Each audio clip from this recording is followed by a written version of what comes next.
Yep. So it looks like we are ready to go.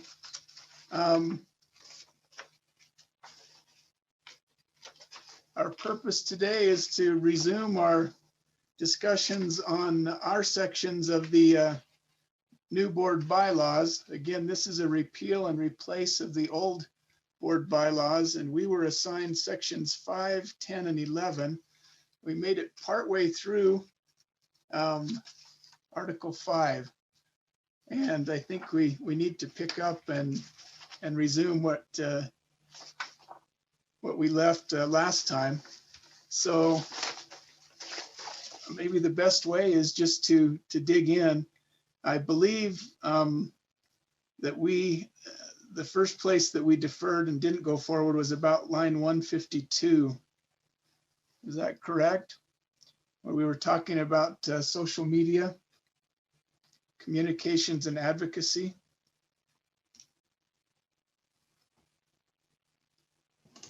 Correct, and the line numbers might be a little off from the original versions from the edits that have been made. Might have pushed some of the line numbers down, but. Okay.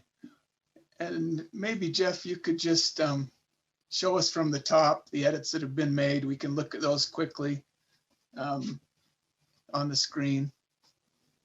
Sure. So you'll see the edits, anything in red and struck out, just like with administrative rules. In the second draft of administrative rules, you'll typically see red strike out and then blue underline for the language that you added. So those are the edits that you made last meeting. And I'll just scroll down a little bit here, and you can see some of the edits. No matter what you say up here in A and B about social media and electronic communication and mail or in-person communication, you had some wordsmithing you did on the result of violating that if it's determined to bring risk to the board. Right. And then you just got a few more edits throughout with communications involving board members. And where we ended was actually interactions with agency staff. Right. We had a couple of items that we asked agency staff for some more information on, and then we left off down there. So I think what we'll do, if you can jump back to the top, just as a reminder for everyone, we included Appendix A and said that would be updated annually for our statutory duties. We said that the board chair would assign duties, and then we started to talk about advocation and for effective public education in the state of Utah. And I believe that one of the items we asked staff, I believe was our AAG, Brian, asked him to look into any parallel policies that might exist with legislatures, other school boards, that sort of thing. Can you just give us a report, Brian, on what you were able to find, or if someone else is working on that, maybe you can bring us up to speed. Yes, still working on that, not complete. Apologize for that. They don't have anything concrete for you. It is kind of turning out to be an interesting research effort. And so so that's the bottom line. Sorry, I don't have anything helpful for you right now. Okay. So our decision then, I guess, as a committee is, do we wade into this without that additional information that we had requested? Or do we leave this one for now and attack the rest of this, and then either come back to this later on in this meeting if we have time, or potentially another meeting, or bring it up before the full board? I mean, those would be the options. Brent, you've got a hand up.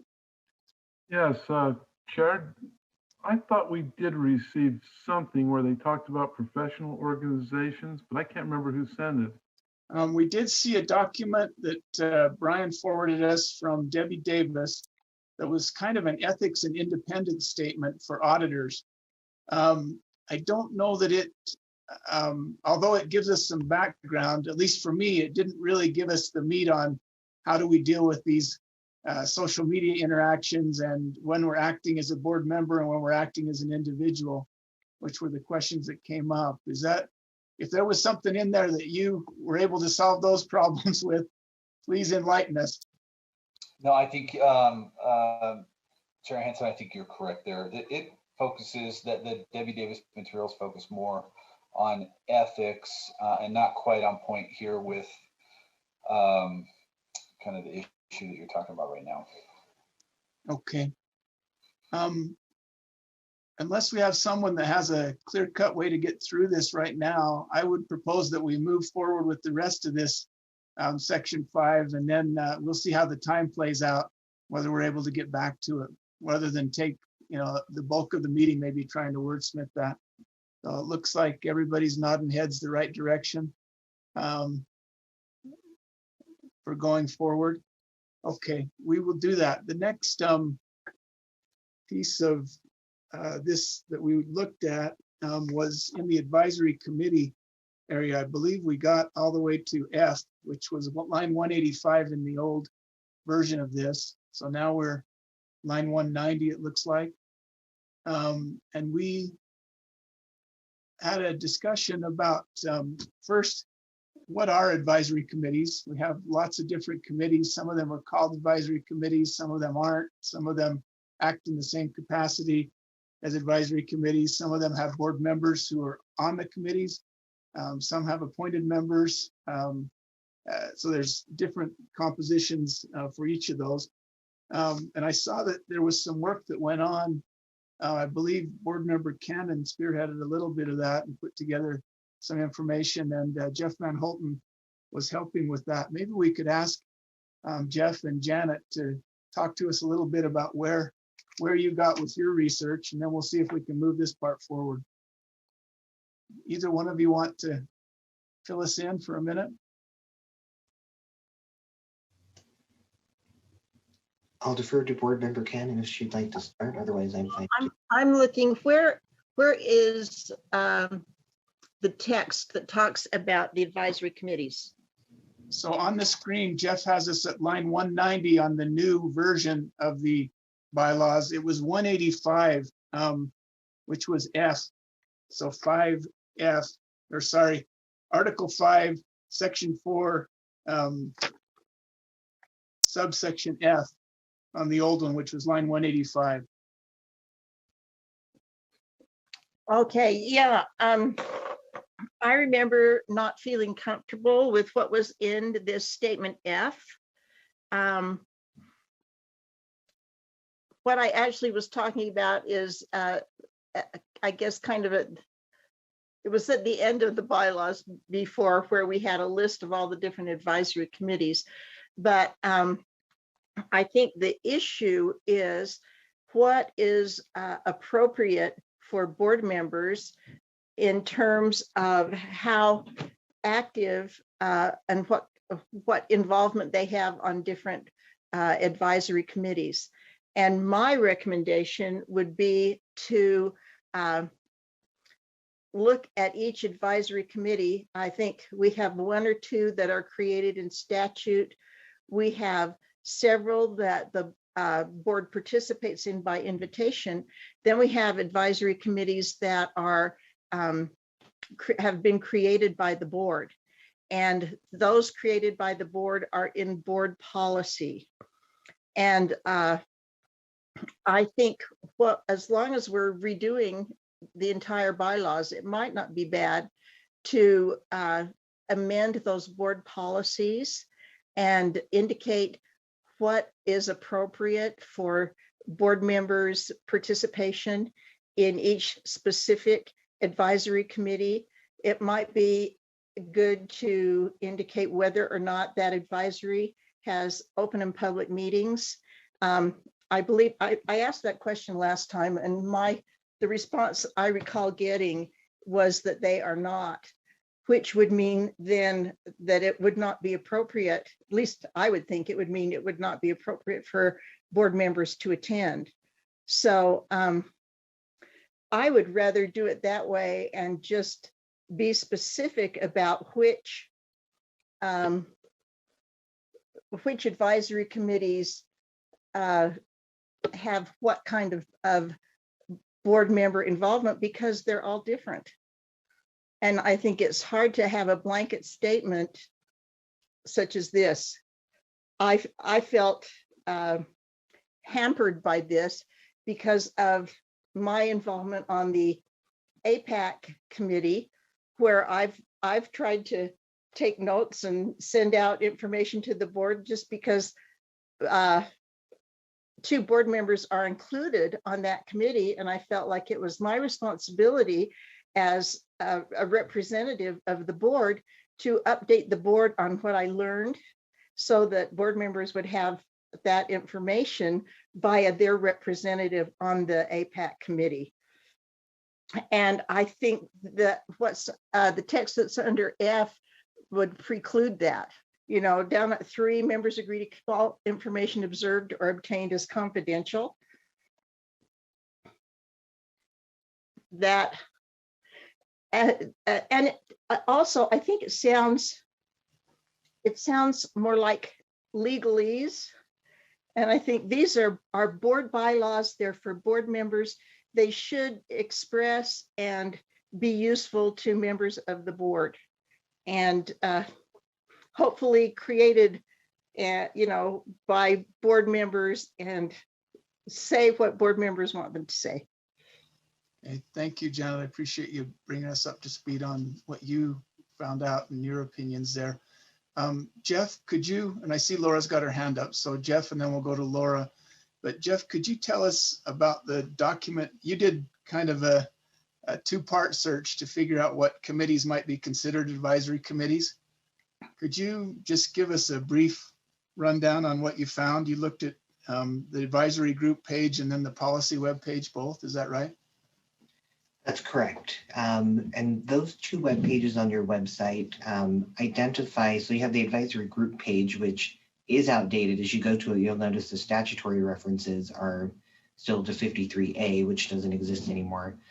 But I went through each of the ones listed to see if the code still exists and what it says about the board's role in those, and then also whether or not those were listed in the new version of the bylaws.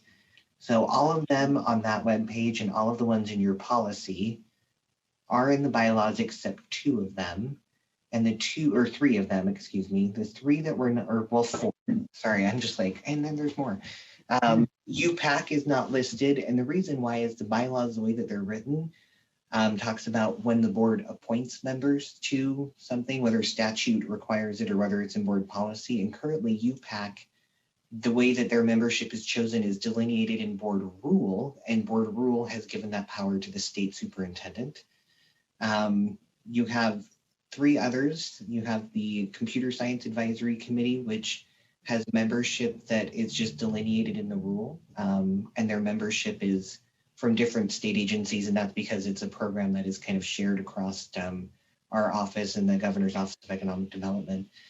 And then you have the Competency-Based Education Review Committee and the Digital Teaching and Learning Review Committee. And those committees, again, the board can establish and appoint membership, but they don't provide actual advice. They just tell you whether or not they as a committee approved an application and why. And the board would either approve the approval or deny it. And Lorraine will have to correct me on this, but we had discussed in the drafting of this, the reason we pulled those 2 off is because they're really just reviewing grant applications, which is not really what the rest of these groups are all about. The rest of these groups do actually provide advice and recommendations in a much more general sense. And so we had taken those 2 out, but you are still required by the statute to appoint membership to both of those. Okay. And Jeff, just a quick question before we go to Laura.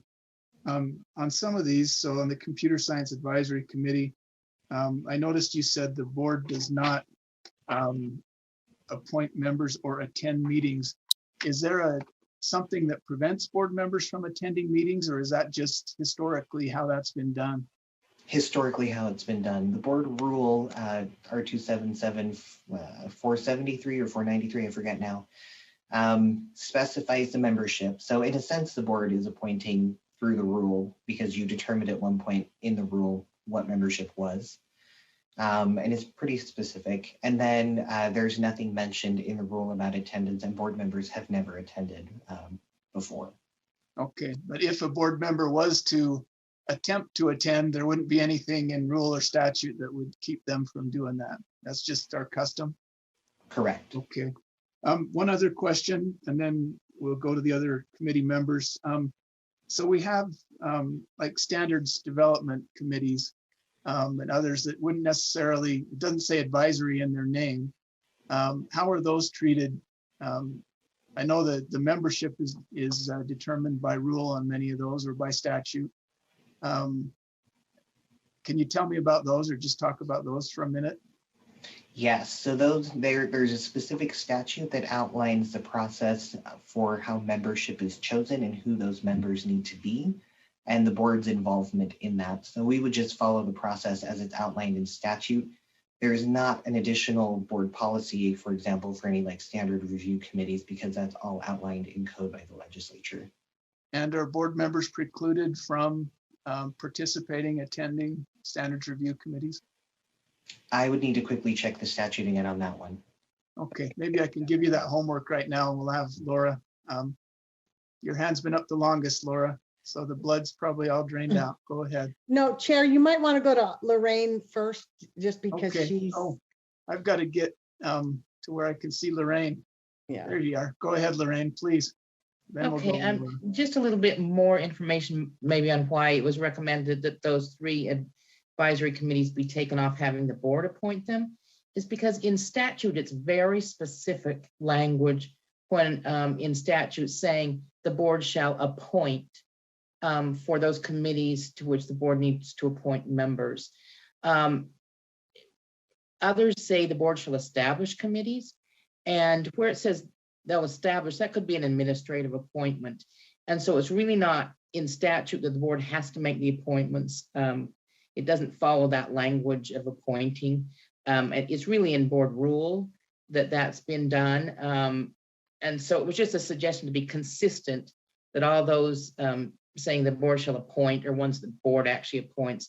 The others, you could have that be administrative, where those are administrative appointments. The committee is established basically by the board. But for instance, the Computer Science Advisory Committee was not even in statute. I believe that's the one. Didn't even say that a committee would be in statute. It didn't even say a committee needed to be established. That was all done in rule. And so I thought for consistency, only those that say the board shall appoint should make it a board appointments.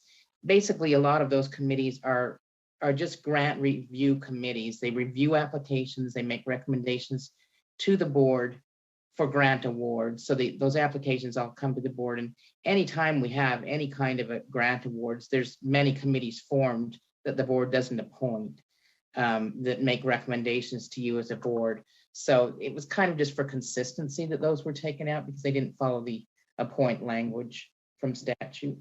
Okay. But I guess the question that we're addressing is, is it appropriate for board members to be attending and participating, and whether it is appropriate or not, is it somewhere controlled, whether we can do that in each of these? So, regardless of which other category these committees fit into, somehow we've got to figure that out. I think that's our task. Thank you, though. That gives us some good background, Lorraine. Now, Laura, we'll go to you. Thank you, Chair. I'm just wondering, I so appreciate, because I think you're on the same wavelength as I am, about figuring out which committees we really should attend. Because the thought process as we work through this was that there are committees that we created as a board to advise us. And when we attend, we can change the nature of their discussions. And if we take their recommendations, their ideas, their whatever, then we can discuss that as a whole rather than leading the discussion before the full board has opportunity to see that. And so that was part of the reason for doing this, especially when it came to committees or advisory boards that literally advise us, and we can take it or leave it, but they advise us.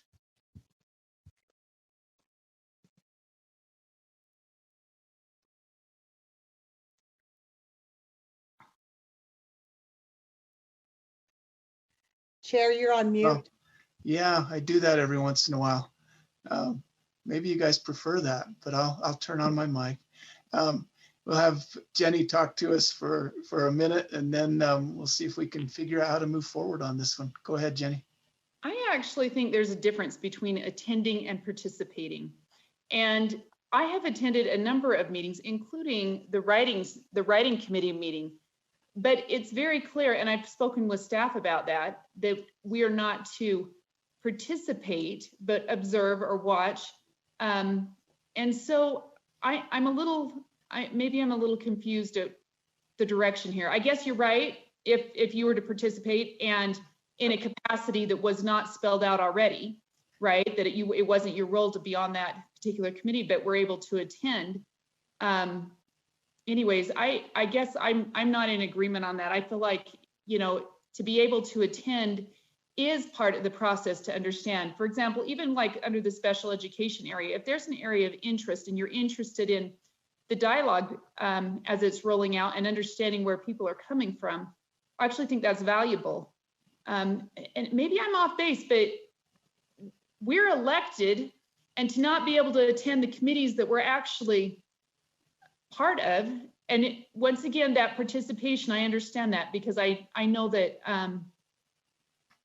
like has been voiced here, that can be influential in one way or another, towards a certain direction, especially if it's not outlined for board members to be there, but to be in attendance and to listen to the dialogue. Anyways, that's my opinion, is that we shouldn't be eliminating the ability to attend meetings of groups that we're asking information from. So anyways, those are my thoughts. Oh, thank you.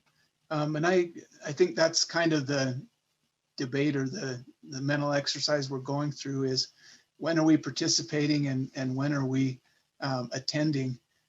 I see a difference maybe in sitting in a meeting, in a small meeting with a couple of board members in there.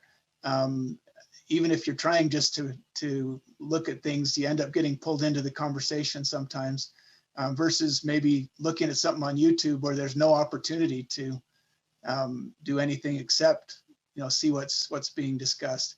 But let's hear from Brent, and I think everyone will have had a chance to talk, and then maybe we can talk about some potential ways to handle this. Go ahead, Brent.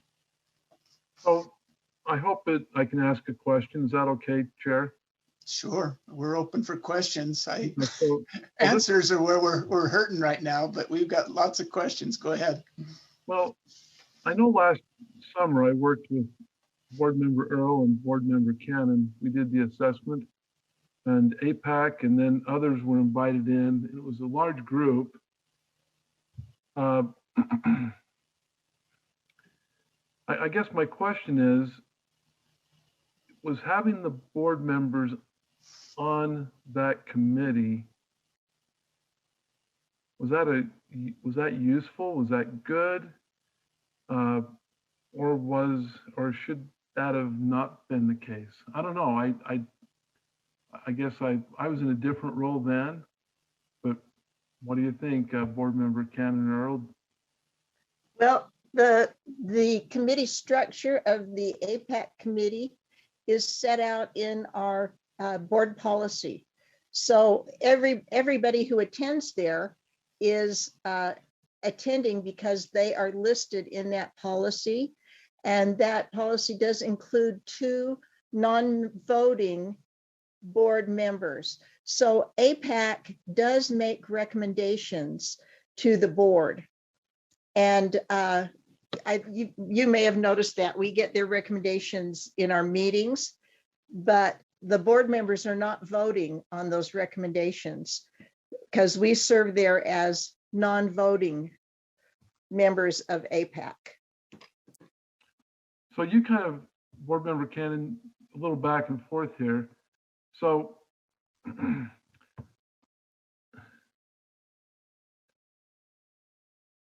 having a hard time postulating my thought here. So what I was referring to was that separate committee. Aipac formed the basis of it, And then it was Oh. a large group, which was a little bit different, but they were making a recommendation regarding the future of assessment, our assessment plan going forward. What do you think of that process? Yeah, so I'm trying to think, how did they call that a task force? Or I can't quite remember exactly. Quite the what they name. said. Jenny, do you remember? I was trying to think if it was a working group or something to bring the recommendations back to AIPAC, right? So, and then they made those recommendations. Those recommendations came before the board. I don't remember whether we had voting ability on that working group or not. I think you did. That was my remembrance. That may have been the case, but it was, yeah, it was like a task force almost created by AIPAC to do that kind of in-depth look at assessments and where we were going with assessments. Okay, I think we're kind of highlighting one of the issues is that we've got all these different groups and they all function in different ways with different membership. I see Laura's got her hand up. Do you want a quick comment, Laura? Yeah, it is quick. I'm just wondering if maybe Michelle Buse could help us here and because she was in this conversation before and how we might divide these out. I think that there's some very unique ones. We might need to change policy as well, like on AIPAC. Maybe we shouldn't have board members on there. And that could be a discussion moving forward. Let me just give you an idea and see how people think. And then I'm certainly happy to hear from Michelle. She's got some good background in this. As I was looking at this and thinking through it, I wondered if we might want to have an appendix like we did with the board member functions or our responsibilities, where we listed all of these groups, advisory groups, task forces, whatever they are. And then in each of those policies, or even on the table, if there's not a policy, we could list the rules for those individual groups, because I don't know if we'll be able to come up with a blanket statement that's going to apply to all of these. In addition to that, I wondered if we could have a general statement that just said that if board members, and that could be in the bylaws, it says if board members are not serving as voting members of the committee, that they should take care not to unduly influence the committee's opinions or interject their opinions into the committee. Someone could wordsmith that and make it better, but would that be maybe a way to handle this one? This is more complex, I think, than was thought when these new bylaws were drafted. We're handling a lot of different situations. Michelle, did you have something to comment on this? You kind of got volunteered by Laura. My only comment is I appreciated what board member Cannon put out, where she did address each one of them separately, where I realize you're going to have to make an exception for those committees where you do have a board member on there. You already have that influence. And I do agree with you, board member Hanson, that they're just by your presence as board members, you are very powerful and you mean a lot to us, and you do have an influence just by your presence. So I don't mean that in a negative way. I mean it in a respectful way, but just your presence there does make us more cautious in the way that we speak. We want to please you. We want to serve you. We want to be there for you. And so it does make a difference when you're there. Oh, thank you. Jenny, you've got your hand up. Yeah, so this is kind of interesting dialogue, really, right? I mean, we ran for an office, I'm just thinking about the legislature themselves, and the different capacities and the things that they sit on, and to say, you can't attend or you can't come to something because you may be influencing something. It's kind of an odd dialogue in some ways to me, because we ran to influence education. So I'm trying to understand the balance in that, and the idea that somehow everything's going to be equal access to all information for all committees, for all members of the board in a very neutral manner is a peculiar. I'm just saying, I'm trying to balance all that out with this dialogue. And it seems to me that we already have spelled out under these areas, we already have policies in place and it's outlined there. And if we need to make a change to a specific policy for a specific advisory group for a reason, I would think that that's where we need to do that. Where we already have that spelled out, it would seem that would be appropriate there. So I'm just trying to balance out, like I said, an understanding of this idea that somehow this absolute neutrality on all issues. And anyways, so I don't know, maybe someone could speak to that. I don't know. It's you know, kind of a interesting thing, especially where you ran for office, to be in a position of influence. So. And let me go to Lorraine, and then Michelle's got her hand up, and then I think at that point we'll be looking for motions or ways to move forward. But let's hear from Lorraine and Michelle.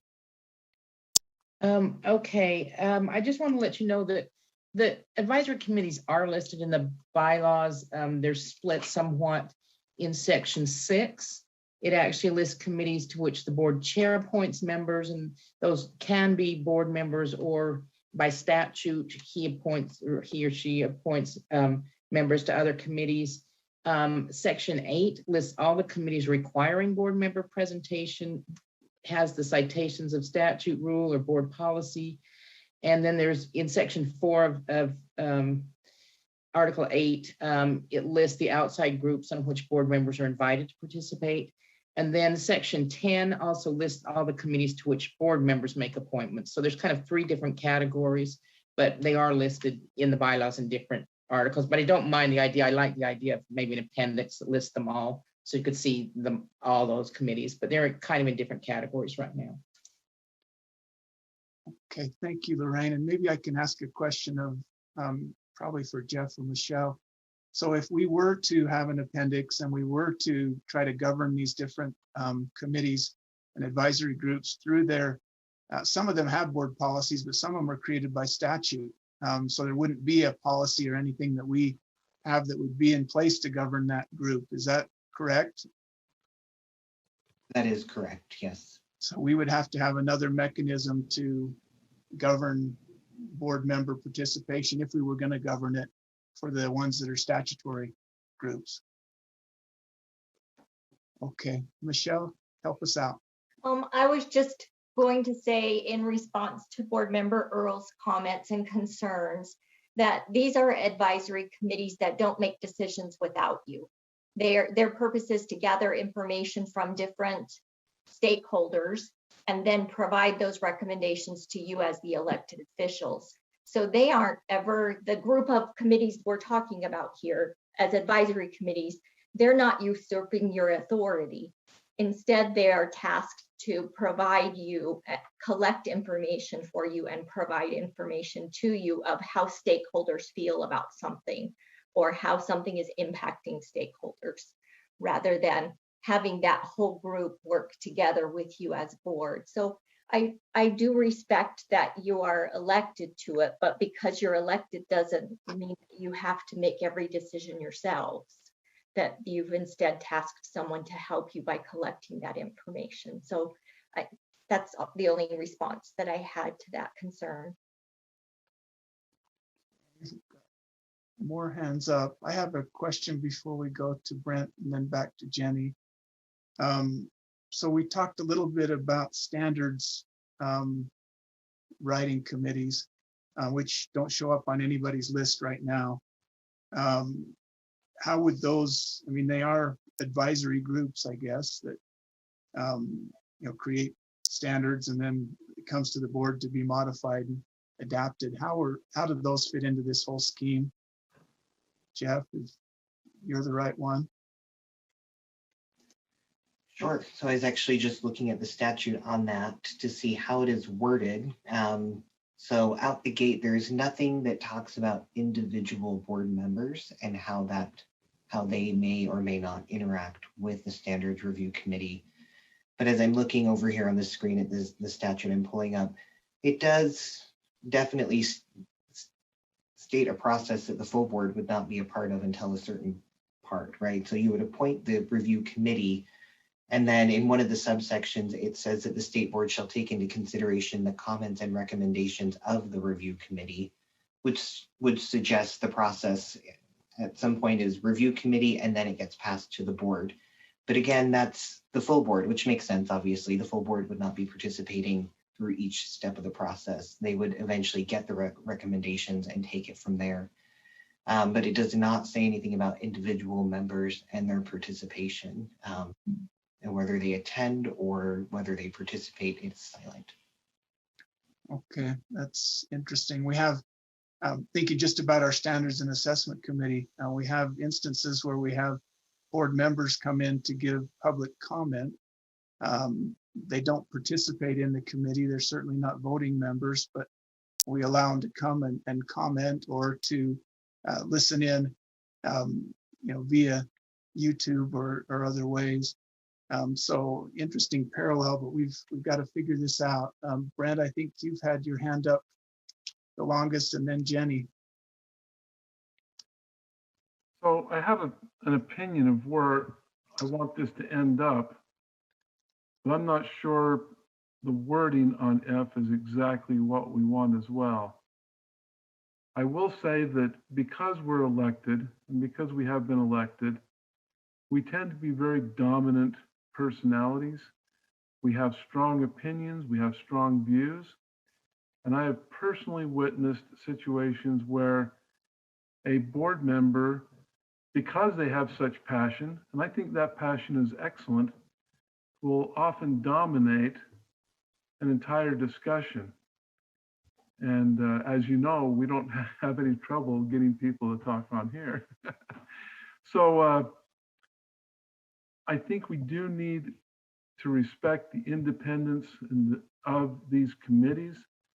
I think we can have undue influence. Our mere presence can be daunting to some individuals, and it can sway and change the direction of what's going on in those committees when we want them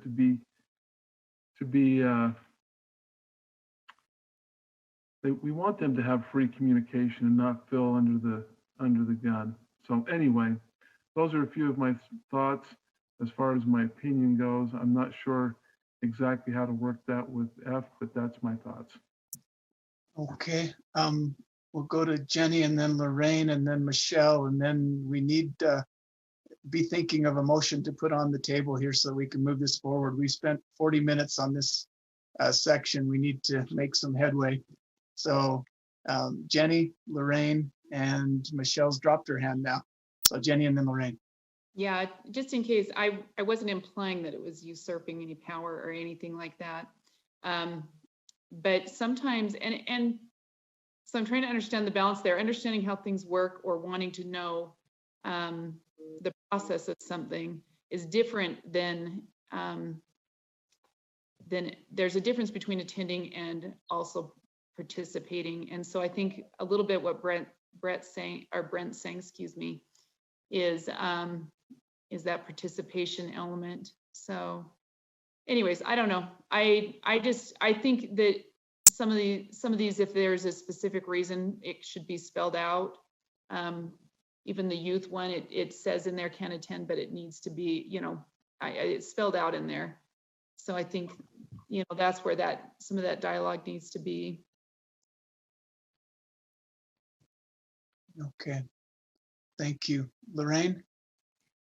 I just have a little bit more information, which I'm not sure is all that helpful given all the things we're talking about. On the standards review committees and that whole process.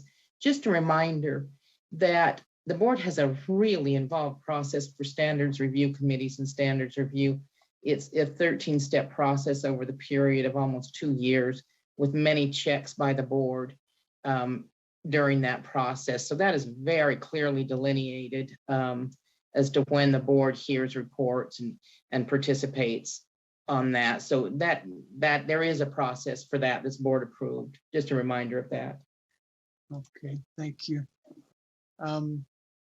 Laura, have you got a motion for us? That's what I'm working on here. So Jeff, can you move up just a little bit, or is that where F starts? Okay.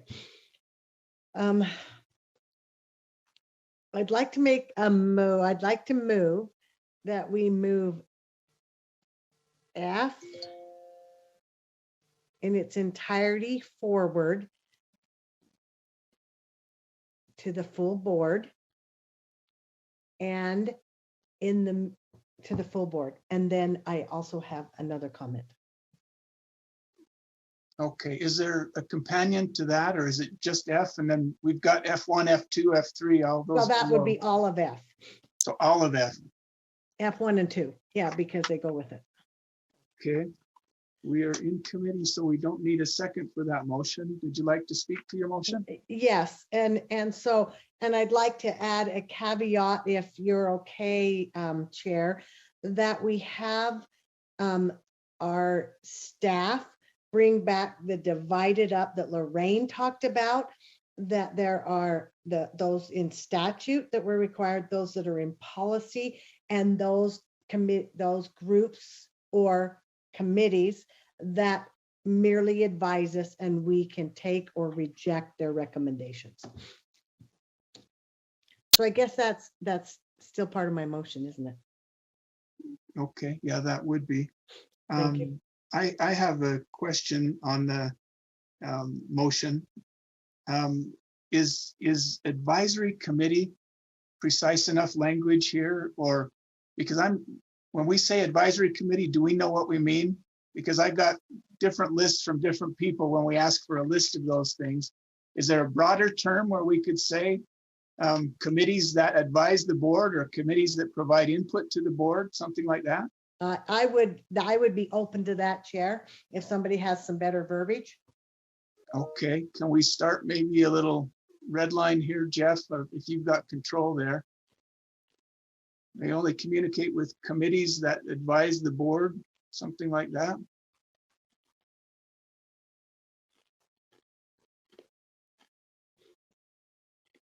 I think that's probably appropriate. I know that we'll be tweaking this a little bit. Yeah. Okay. Janet and then Jenny, if you're okay. Laura, you done with your comment? Okay, Janet. I was going to offer a different set of verbiage to replace F. And then I got listening to your comments about which committees are advisory, but mine was going to be advisory committees are advisory to the board. Therefore, board members do not participate or attend unless specifically stated in statute or board policy.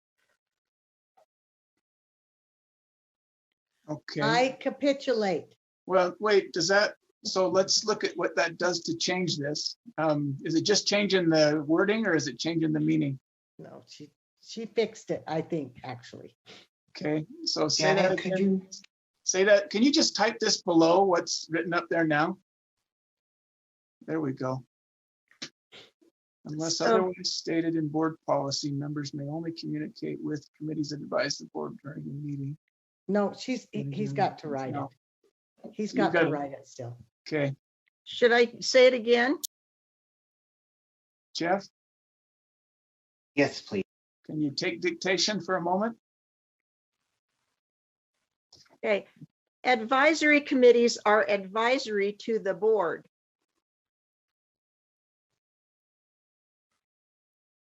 Comma, therefore, board members do not participate or attend unless specifically stated in statute or board policy.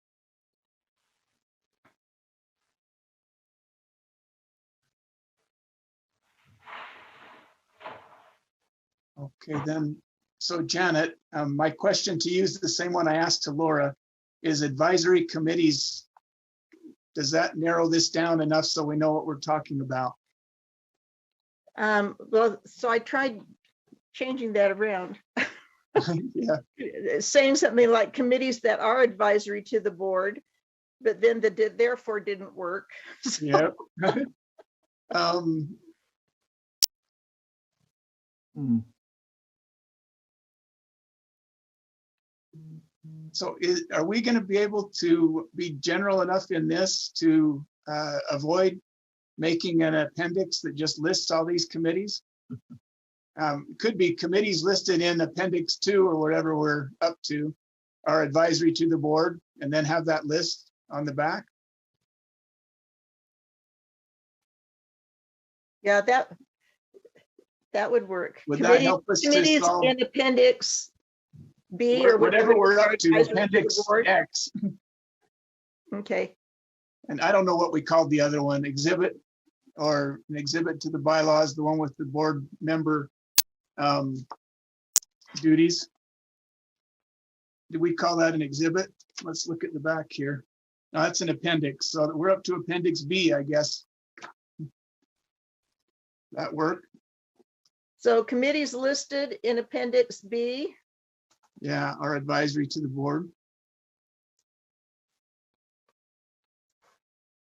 B are advisory to the board. Therefore, board members do not attend or participate unless specifically stated in statute or board policy.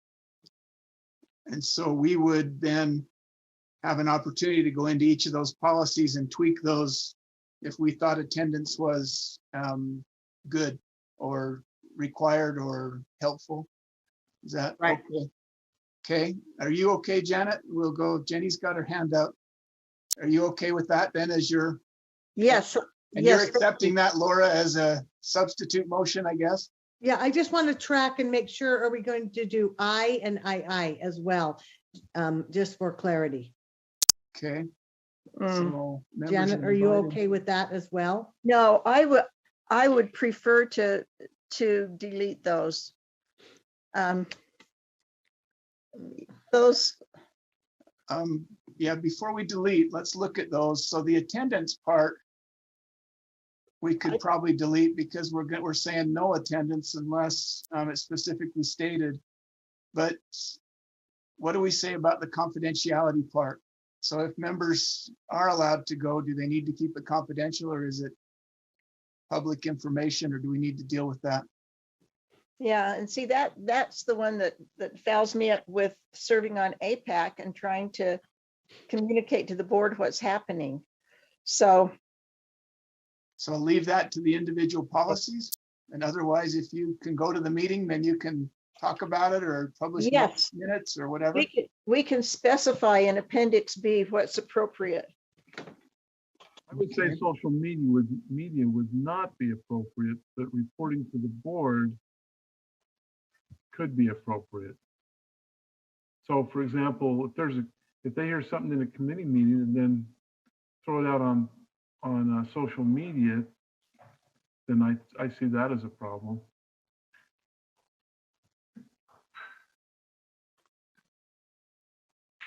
Okay. Jenny and then Lorraine. Yeah, my comment is just, I have one quick comment about the standards review and that whole, anyways, I have a concern that our checks are more check-ins than the actual checks, but that's the dialogue for another day, because I don't feel like we get the full checks on that and balance part of it. And I feel like this is getting so restrictive, and maybe I'm missing something here. And I just feel like, I don't know, I feel like we're restricting the ability to see what's going on and be part of what's going on. And I feel like this is, I don't know, I feel like it's going in the wrong direction. The policy itself should outline it. We shouldn't just make this broad, you can't this and that, because the policy for moving forward, we're actually going to state it in the policies, or we're going to pull the policies forward and make those statements there. And these are advisory. For example, even the one I participated on this summer, which was more of a task force, we were asked to participate. So if there is a lack of wanting us to participate, then it needs to be clearly spelled out instead of creating a policy where it's like no one attends, no one gets to go view until we have a policy that allows you to do that. Anyways, I like I said, I feel like I'm missing something. Maybe there's some stuff going on behind the scenes or something that I'm not aware of, but I feel like it's sometimes I want an understanding of, I'll call like the breakfast people or, or our food people and ask if they would mind if we met together. Now I'm feeling like I better be careful because if I meet with them and try to figure out what's going on, then I'm unduly influencing. And I get the advisory part here, but I'm just, I'm feeling like we're moving in this restrictive direction. And then just one other comment as far as the confidentiality. Do all the members of those committees also, do we have a policy that requires their confidentiality as well? Or is it just the board members we're trying to keep things, confidential or what? I'm trying to understand the whole picture here and the restrictiveness. So. Okay, well, let's talk for a second about that and see. Again, we're back to the question of what problems are we trying to solve? And one problem that's been identified is what I call upstream influence, where one or a couple of board members can possibly influence what comes out of a committee before the full board gets to see that. So they get more than 1/15, I guess, of the share of influence. They're exerting more influence than their vote would carry in an open committee or an open board meeting. So that's one of the problems that's been identified, I guess. On the confidentiality, I think that Brent just identified, someone going to a committee and then, popping something onto social media, and then when the recommendations from the committee come to the board, that might, I guess, cause some uproar, and I don't know if that's a good thing or a bad thing, but it might cause a lot of discussion before the board members have a chance to consider what comes out of the committee. But I don't know. I don't think committee members are sworn to secrecy. I don't know how that works. Does anybody have any comments or information about that? I know as a part of AIPAC and a little bit of time that I spent in the summer at USBE, that I signed several non-disclosure agreements during that time in the work. Is that typical for other committees, advisory committees, or is that just special to AIPAC? Michelle? I know that we do it quite frequently with committees that are meeting ongoing about the same issue, like a task force, or that, they're meeting about and haven't made final recommendations, haven't come to those final recommendations. So yes, there are quite a few instances where we ask there to be confidentiality until the final recommendations are ready to be presented to the board, so that there is not, like you said, so there is not influence by one board member over the other 14 who didn't come to that committee meeting because they didn't realize that there was going to be an influence and change in the way things were going to come to them as a recommendation. But yes, it's common to have a non-disclosure agreement until such time as a final recommendation is made ready to present to the board. So would those non-disclosure agreements be reflected in policy or statute? Is that the place where those could be addressed? I think you could, if you would like to do that. Usually it's up to the chair of the board or the committee to determine whether or not the issues that they're discussing are at that point. Okay. So it's usually the chair of the committee that decides it. Thank you. Lorraine? I have seen that as well, as Michelle said, in the ad hoc task forces that the board creates, but I believe all of those created in board policy, that's not in the policy, a non-disclosure that I know of, unless Jeff can think of any that are, but I don't believe that those are written into the board policies. So as we go back and look at these policies, that would be something that we could consider, either leaving them without or adding them when we think it's necessary if we do. Okay, Board Member Earl, Jenny. Yeah, so if I'm understanding that these committees understand when there's something confidential. Once again, this sounds like it's prohibiting if you do attend one. For example, if there was some dialogue, let's say like affirmative consent, right? That goes under our health education. And so it sounds to me like this may be prohibiting additional question or to maybe contact a law enforcement and see how they use that terminology. Like I said, I'm trying to understand if we're already creating scenarios where that confidentiality is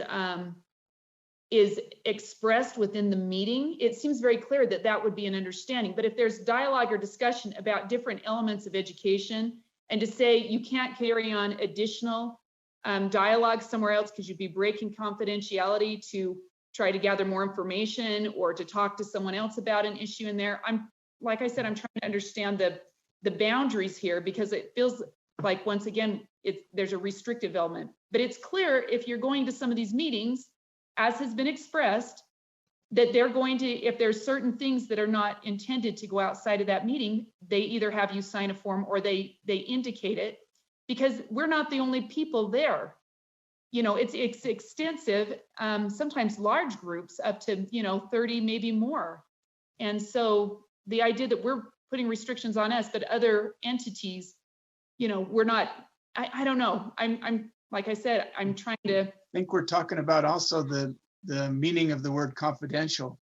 In its most restrictive terms, you wouldn't be able to talk to some other staff at USBE or speak with another board member about it. In less restrictive terms, it would be you couldn't release that information to the public or someone outside of the education community or something like that. But yeah, I can see a potential problem if you hear something in a meeting that you're able to attend and then you want to talk to the superintendent in your area about that issue. This would preclude that if confidential means can't talk about it outside. And Janet's note-taking could also, that could be seen as breaking confidentiality.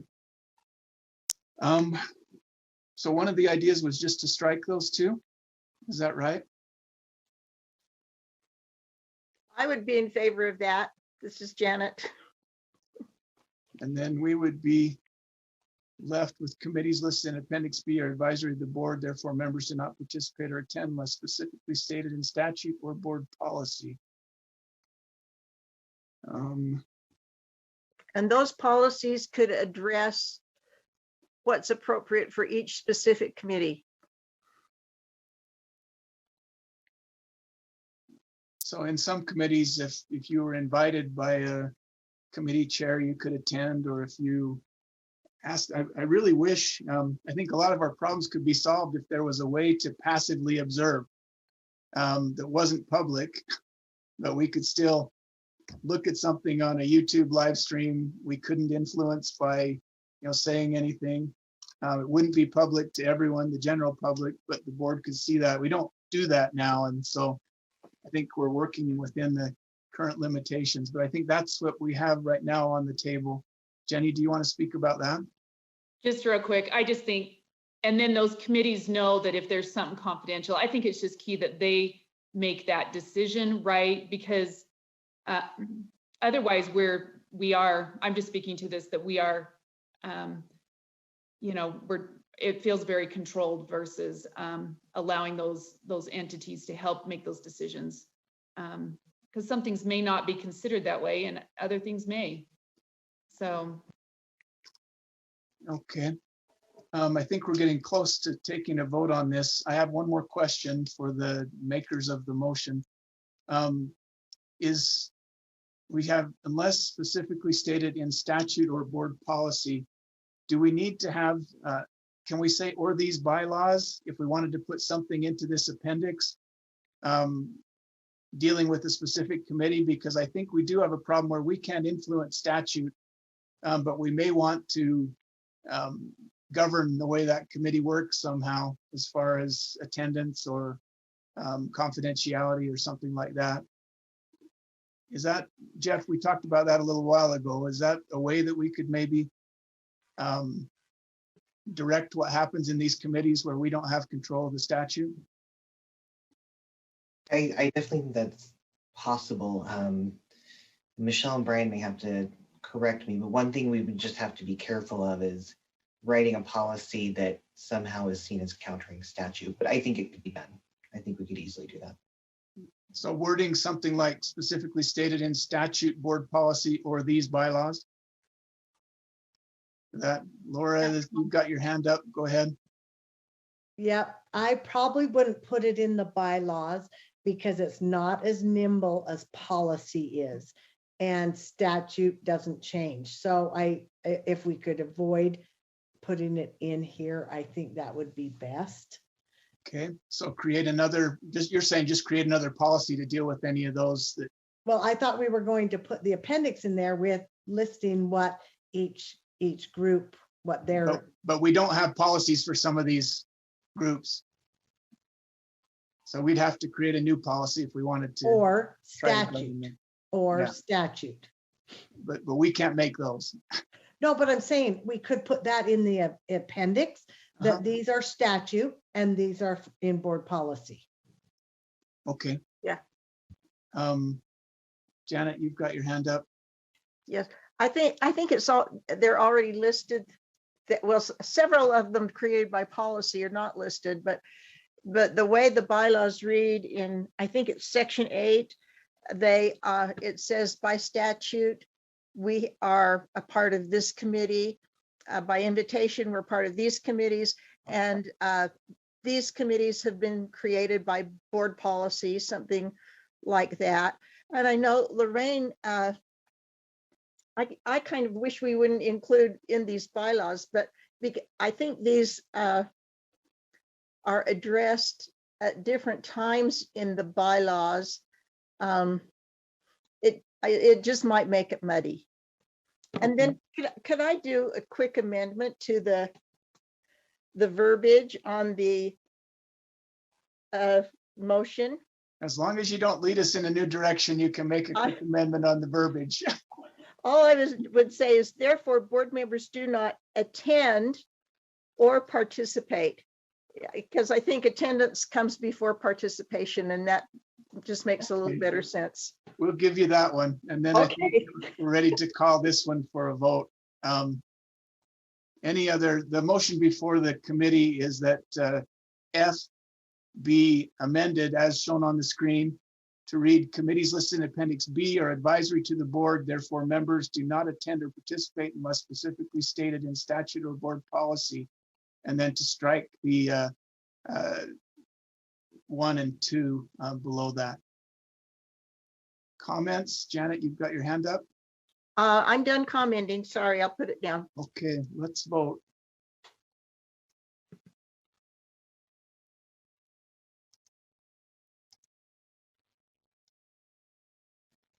Okay. I'm watching things go on and off, but it looks like the motion passes with 1 no, which would be Board Member Earl. Is that what you see, Nora Lee? Thank you. Okay. Thank you. We can move now. I understand that Brian has some information for us on the first section that we left. Maybe let's continue right here. Let's, before we go back, let's just go to G, 193. Sorry to bounce you around, Jeff, running this, but let's get cover some new ground today. We're on, it was 193 in the old one. It's G here, interactions with agency staff. And I think that it'd be good for us to have a discussion about what's written here. And this one goes clear down to C. So was line 208. Looks like we've got it all there. Any comments or suggestions to changes from committee members on this section?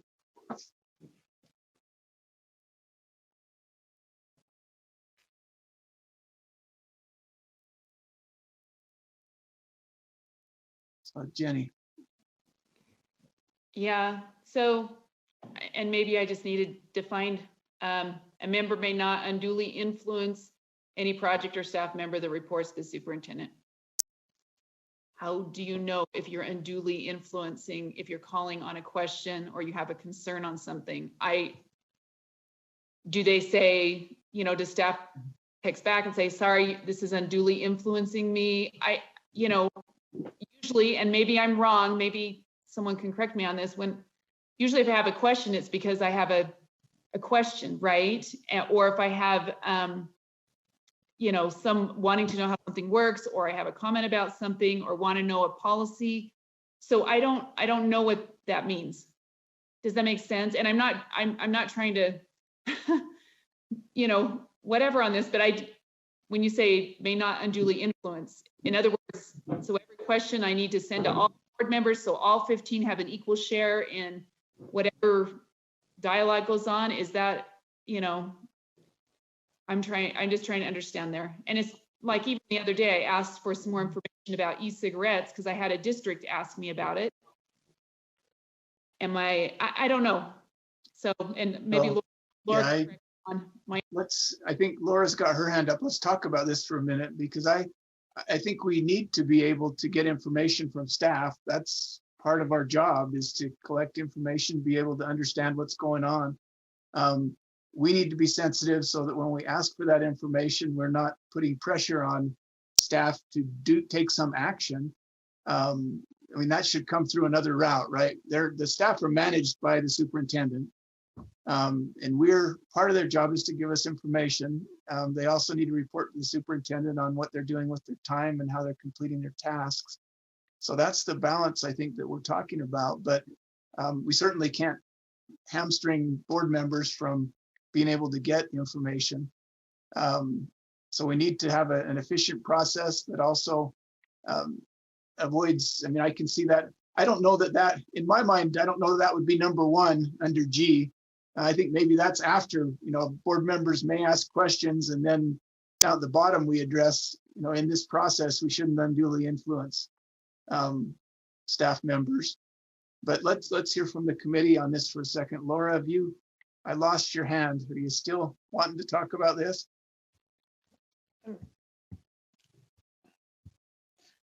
Sorry. I actually took my hand down because I thought your answer was appropriate, but I also appreciate Jenny's conundrum here, because asking questions is not undue influence. Asking questions of, I have concerns about how this money's used. Can you explain it to me? Okay. I think it's how we question or what we ask. I want you to tell me why we're doing this, who told you to do it, that would be maybe interfering with day-to-day operations. But where did this concept come from? I don't understand where the money goes. It's clarifying questions more than driving questions. If that makes any sense, Jenny, does it? Sorry, Chair, I shouldn't go. That's okay. I think that's the balance that we're talking about here, and we'll just have a little bit of dialogue. So I wonder if there's a way to do it without doing that. Because how do you measure unduly? And if I think someone's unduly influencing a project, what's the consequence? Do you know what I'm saying? Once you're in here, we have to have some kind of a. So legally, if we were talking about something like sexual harassment, the person who is being harassed is the one who judges whether they're being harassed, right? So in that case, if we used a similar process, we would ask staff, and then staff would say, hey, this is, this is more of an influencing request than a request for data, or this is something that will take more of my time than I think I can just give you without asking my supervisor. There'd be some kind of a process where the staff says, hey, this is getting outside of what I'm comfortable with, but we need to have some guidelines so that staff's working within, know what to expect as well. Brian, you've got your hand up. Let's hear what you have to say on this. Help us out. Well, I do recognize the conundrum. My comment was just really G1 and G2.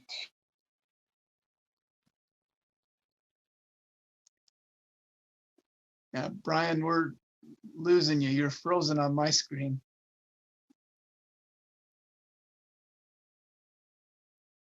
Nope. Let me turn off my video. Can you hear me at all? There, that's a little bit better. I Yeah, just thank you. turned off my video. My comment is just G1 and G2 are redundant. They seem redundant to me. So I would combine them and then put them behind 3 or below 3. Could you hear me okay there? Yeah, yeah. So Okay. if we were to, following up on that, is the wording in 2, is that more, it gives a little bit of explanation, I guess, influence or control day-to-day operations conducted by staff. So this is like a board member directing staff to take on a new project or, you know, do something that's going to disrupt their normal activity. And I think when we say all this, we have to think that staff is going to have a certain amount of time that's set aside for dealing with board members, right? They need to be responsive to us. I think they are responsive to us. That's been my experience in the past. It's just, where do we cross that line, and where does it become board members creating a new project for staff, or, you know, sending them off on a, well, some of the things that we do in committee where it's fine to do that. We can create new projects in committee and have staff accept those assignments, but for an individual board member to do that, probably not proper. Jenny, is your hand up again? Yes. I wonder if we speak more to a process that's effective instead of, for example, I mean, we've spelled that out here, right, in A and B, right? Elements that could be effective on something that's more of a, that's going to take a little bit, or is project oriented, if that makes sense. But, you know, usually when I send a question in, I always include someone from the superintendency. And you know, there's been times where I have gotten, you know, and Brian can speak to this, and probably, you know, I've gotten a response back, this is going to take X amount of time. It's more time than we're able to get to, right? So I'm trying to understand why we're not just allowing them to make their professional decision in response to that, or putting something in here that says to include a superintendency on communications, so that if necessary, they can, you know, weigh in on that, because that's what we have in there, is for leadership, right? Mm-hmm. So anyways, I speaking more to the process and an effective process, and less to anyways, a negative outcome or something. Okay, so and I see the value in that, and maybe fleshing out that process and making that the focus here. But there's still, outside of that process, there still is the danger that a board member can try to direct staff, right? Tell staff that you can't do this, or you need to be focusing on this instead of what you're doing. Can we come up with something that's a 1 and 2 in that area that just helps us to say that board members can't do that, that staff are directed through the superintendency? I think if we could do that, then we could move to the process on questions, and we could come up with something there. And I think Jenny had some great suggestions in my mind. You know, include a member of the superintendency in your questions. Staff should evaluate the questions and respond if that's something that they feel doesn't fit into their current workload, or will require extraordinary work, so that we can address it through a committee request or a request to board leadership. I think those things can all be looked at. But just talking about the undue influence, is there some language that might be acceptable for us to put in there to keep staff from directing, or keep board members from directing staff? Janet, are you wanting to talk about this issue? Yes, I just have a little different take on it. To me, this is my opinion, as a 20+ year board member, this goes, it speaks to the issue of being a board member versus being on staff. And as a board member, we work through the superintendent. The superintendent is on our board. The superintendent works with us, but then the superintendent is the one who directs the staff. And so I think it's, oftentimes very inappropriate for us to get down into the weeds and start directing staff outside the superintendency. I just don't think that's good boardsmanship. So that's my comment on that. And maybe it's something we should really put some focus on, Vice Chair Belknap, in terms of board member training when new board members come on, that would be, I think, something very important to focus on, the appropriate relationship of the board and how the board acts. And we are the board. We are not the staff. The superintendent administrates the staff in our behalf. Thank you for letting me say my piece. Thank you for adding your valuable and experienced opinion, Janet. We appreciate it. Brent.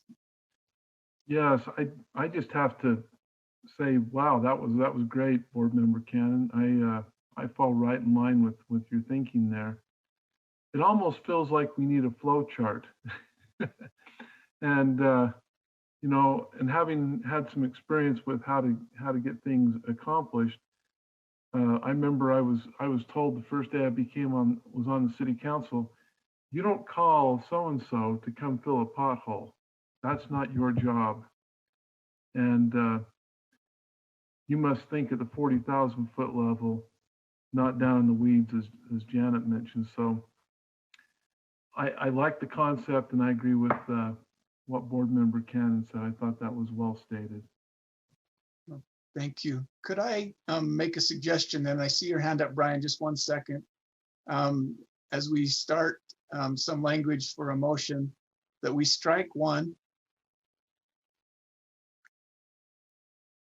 And then we go to 2 and say members may not direct, influence, or control the day-to-day operations conducted by staff.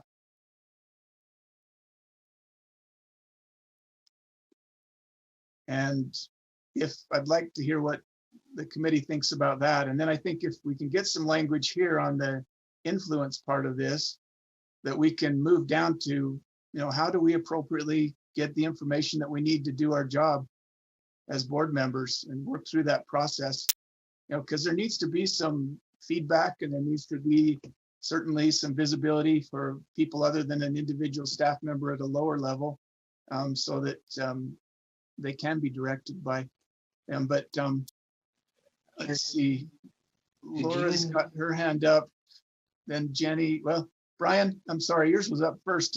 Is it pertaining to this particular one? Yes. Okay, please. If you're interested in some language, maybe to soften that section, the G2, you might say members should be careful not to influence or control, et cetera, et cetera.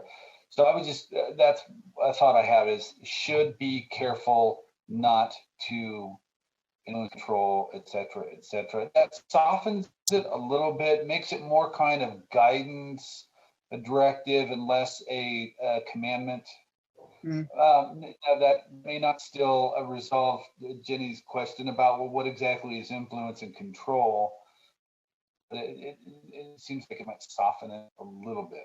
That's just okay. So the language would be members shall be careful, should be careful not to, and I think we wanted to have direct in there as well. At least I did.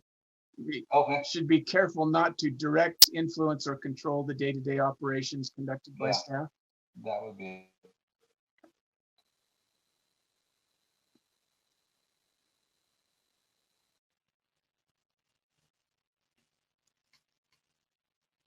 Okay, well, they're fixing that. Laura, let's go to you. Yeah, I wanted to make a motion. Okay, Chair, I wanted to make a motion on G, interactions with agency staff. mhm, And I'd like to, my motion would be to move I to I, including the A, small b, big C, okay, and then move, then 2, I would like it to say members may not direct, influence, or control the day-to-day operations conducted by staff as overseen by superintendent. okay. Discussion? Do you want to speak to your motion, Laura? I do. I don't know how we would have any I can't relate to should, what was the word that was there before? Unduly influence? No, Should when be Brian careful softened it. not to. Should be careful. Should be Not to. careful. Well, you know, if you're not supposed to do it, you should be more than not careful. So I feel strongly that should be may not direct. That does not mean to not ask questions, not get clarity, get information so we can make our best discussion for full board meeting. Okay. Thank you. And I think we'll take Jenny's comment and then Janet's. I think that if we deal with this motion, that doesn't preclude us from going into the process for asking questions afterwards. We're not going to close out this whole item. So go ahead, Janet, and then Jenny.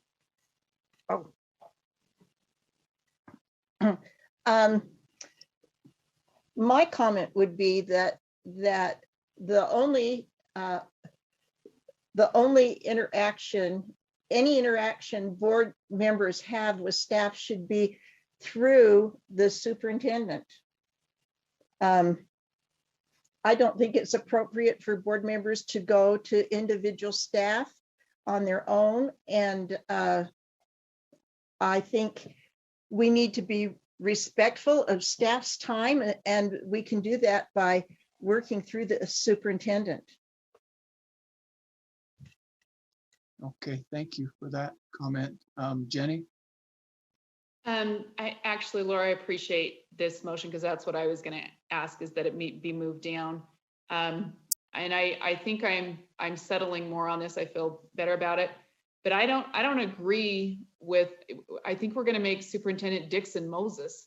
Quite honestly, she's going to spend all of her time engaging with board members nonstop. And I think our staff are competent and capable.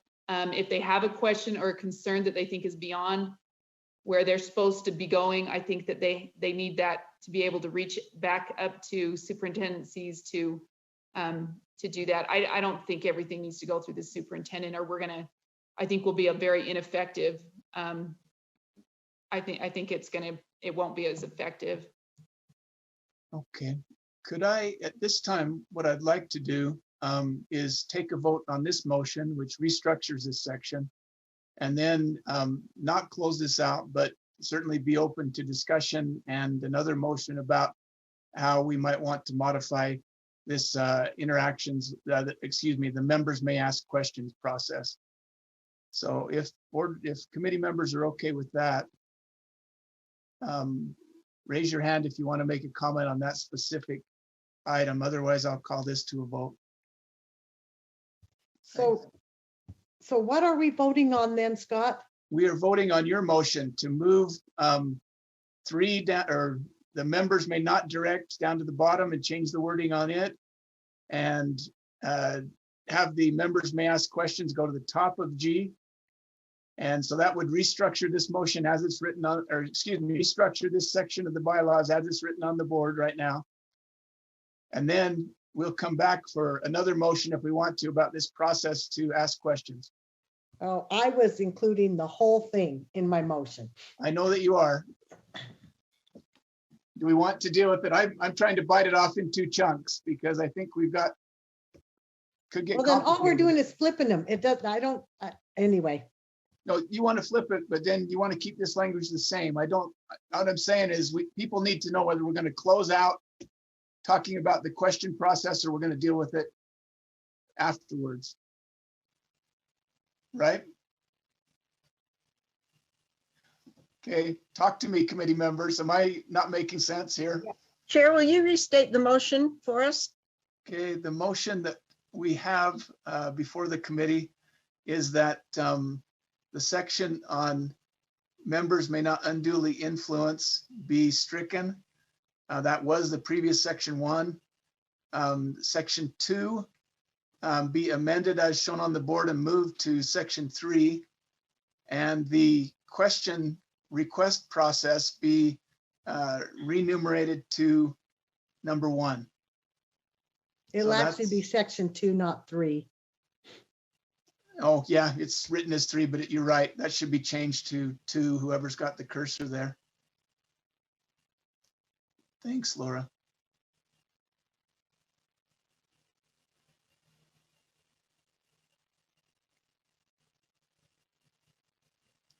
Okay, that's the motion for right now. We okay to vote on that? Okay, let's vote.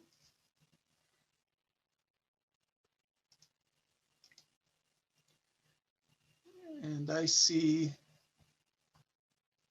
Janet Cannon as a nay and 4 ayes otherwise. Is that what you see, Norley? I only got Johnny Cannon as a nay and then Laura Belknap. Oh, okay. I saw everyone else's As a- green checks come up. Okay. We can have everyone vote again. I have 4-1 on that one, I believe. Okay. Now the next question is, are we okay with the request process that's here? And I see Jenny's got her hand up. The only thing I might include is to just make sure when a question's asked that it's including some leadership person as a CC, right? That kind of a thing.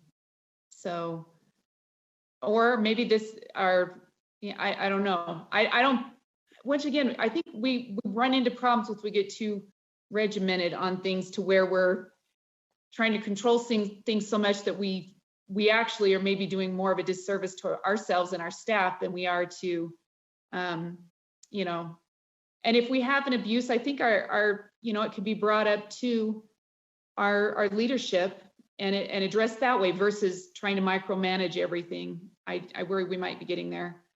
So.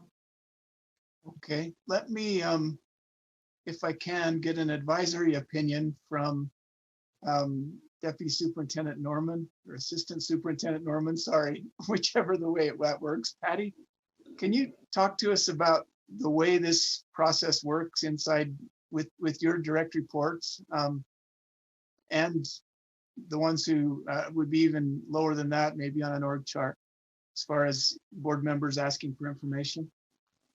I can, and I appreciate the question. Can you hear me okay? Yep. All right. So on that, the org chart, part of what board member Earl was just speaking to about including someone in superintendency is always a really good idea, because then they're able to further direct the work of staff and being able to see some of the questions that maybe it might go to a different staff member. Sometimes it's the best way to contact a staff member is actually to go through the deputies first, because then we're able to get you to the right person at the right point in time, which does save a lot of time from the very beginning. So in looking at the actual chart itself, do you want me to walk you through that chart, what it looks like? Yeah, if you could.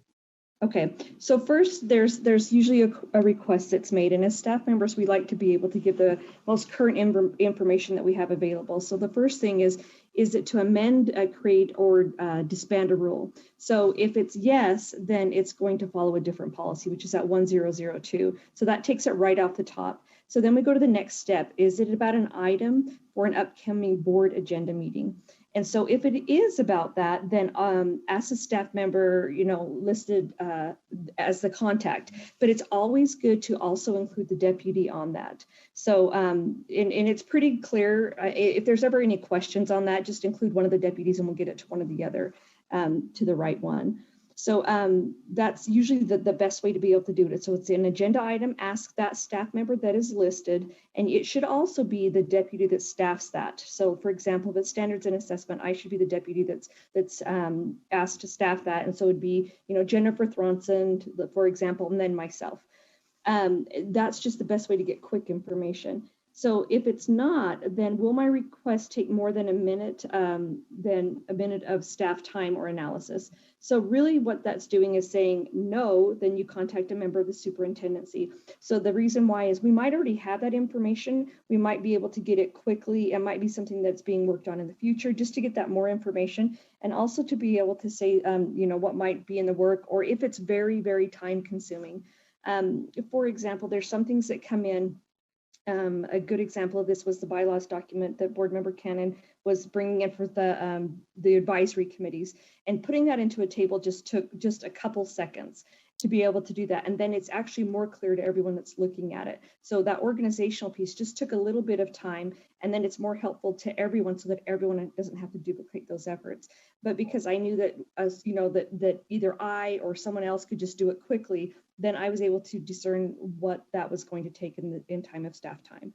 But if not, or it might, so either make the request for information concerning the specific agenda item during a committee meeting, so direct staff to do something, that's really appropriate. And what's nice about that is we have staff that will begin working on it as soon as it's voted on. As soon as the board or the committee members say, we'll direct staff to do this, it's actually started usually sometimes even within that very hour. Sometimes it waits till Monday morning when we review the agenda, and sometimes it takes longer than that, depending on what's already in the queue. But it does put that as a heightened alert on what needs to come next.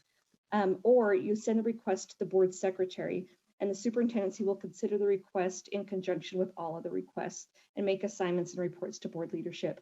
Sometimes there's something that isn't very clear that will come through, and it will be an overarching statement like, give me everything on. Everything's a big word. And so really defining what those parameters are and being really clear on what the question is that the board member is trying to ask and answer. And I'm willing at any time to get on with the board member, and I know all of the deputies and assistants are as well, to be able to get on and say, what is it that you're asking? And really to be able to clarify that, because we may be able to answer that without any further anything else that's needed after that. And I do have to say this one thing is staff does like to be responsive.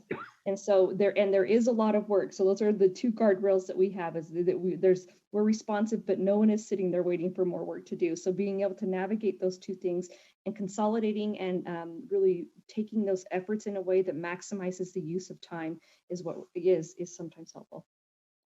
Okay, thanks, Patty. And we've got some hands up. I wanted to ask just a quick follow-up. Does the process that's outlined in the I have a request, does that reflect the best way, in your opinion, to handle this? And then does the process that's laid out in the existing bylaws reflect that, or would it not do what we need to do to help staff to be responsive? As an opinion question, I know that Lorraine has looked at that within the bylaws, that it does reflect what this flow chart states. I think that it was a good idea in there, to include on there who to include. So for example, on number 3, where is it? Ask the staff member listed as the contact on the agenda item, and the, coordinating, and I'm not sure what the word would be, superintendent that goes along with that, just for that ease of being able to look at the workload and moving it around. Okay, so the only thing that you would add to reflect the process is to include a member of the superintendency in the request. Yes. Because I see the harm that we're trying to avoid is a board member monopolizing the time, maybe inadvertently, of a lower level staff member, and putting them in a bad position where they're trying to please the board member and trying to please their boss as well. That's what we're trying to avoid, I believe, here. So Lorraine, please help us, and then we'll go to Laura and then to Jenny. Okay, and I will say that what was put in the bylaws isn't quite as involved as is on this document, and I really like the flow chart. There was one change that was made as the committee that looked at this talked about that on the flow chart, it says if it will take more than a minute, then you need to go to a member of the superintendent, or you can't ask your question. And we just felt like a minute was, not really reasonable. So we changed that to if the issue will only take 10 minutes. So we thought that was a little bit more reasonable. So that was changed.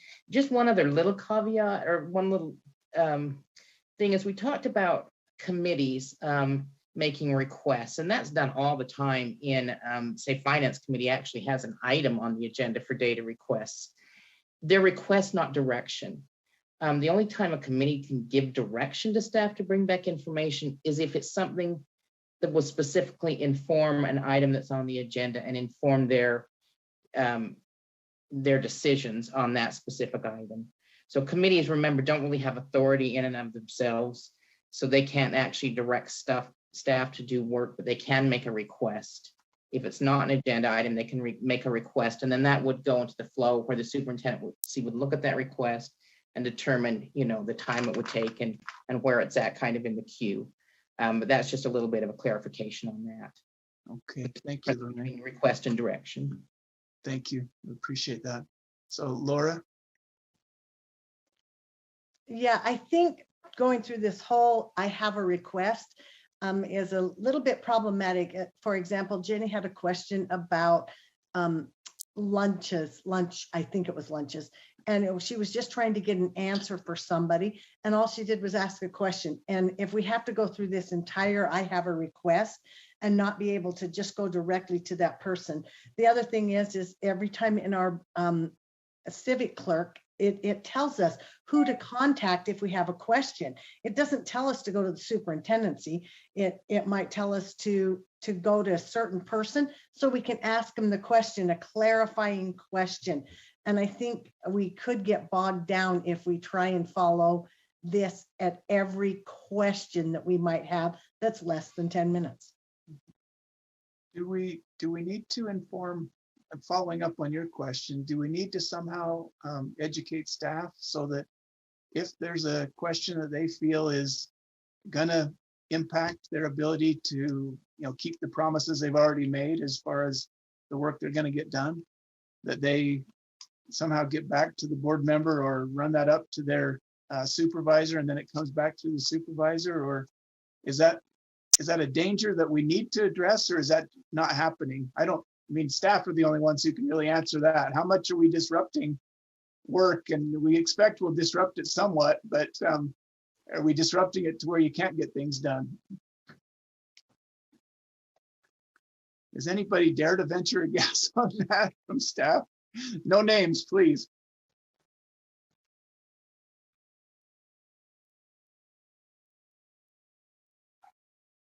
No volunteers. Okay, Jenny. So, and this speaks to what Laura just spoke about.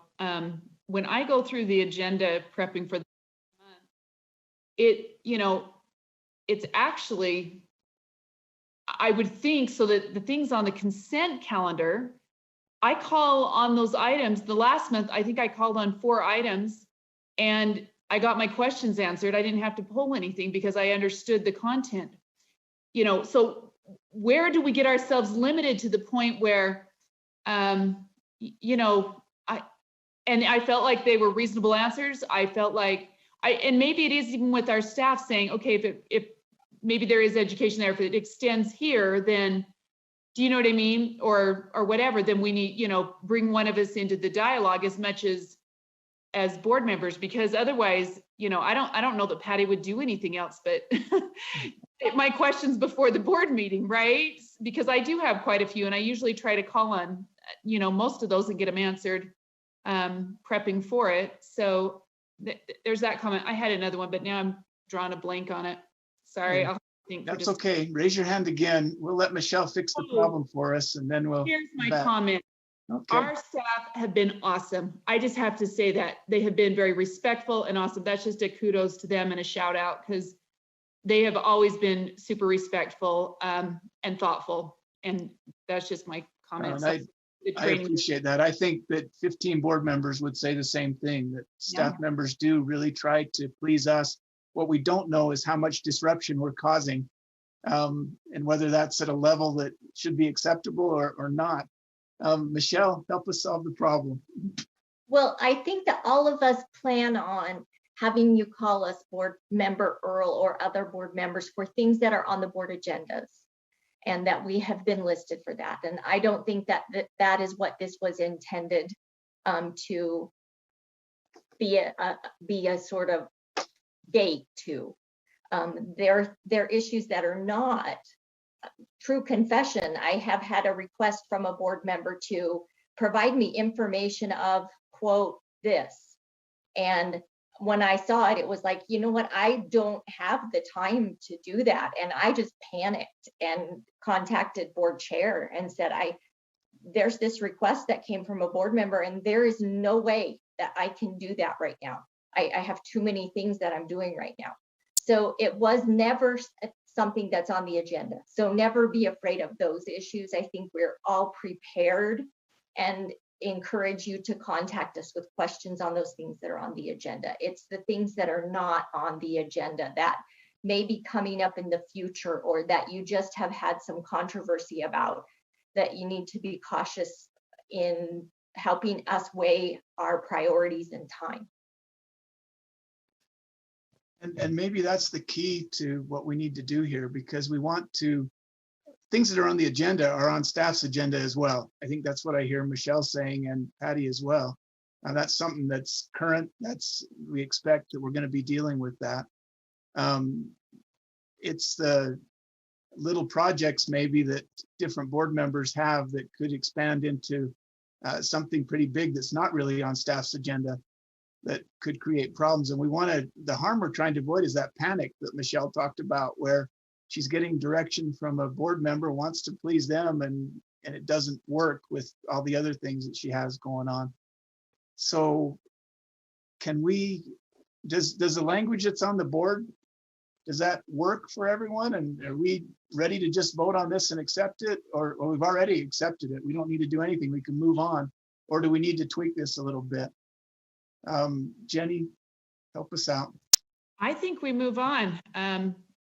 Michelle didn't have any trouble telling me that there was too much when I asked on a request I asked her. So I feel like staff knows if it's beyond what they can do, and they, can talk to leadership or whatever. I think, there's a professionalism that goes on with that too, and knowing where their limits are, or if it stretches beyond, and then notifying someone. I think we're okay. I think we can move on.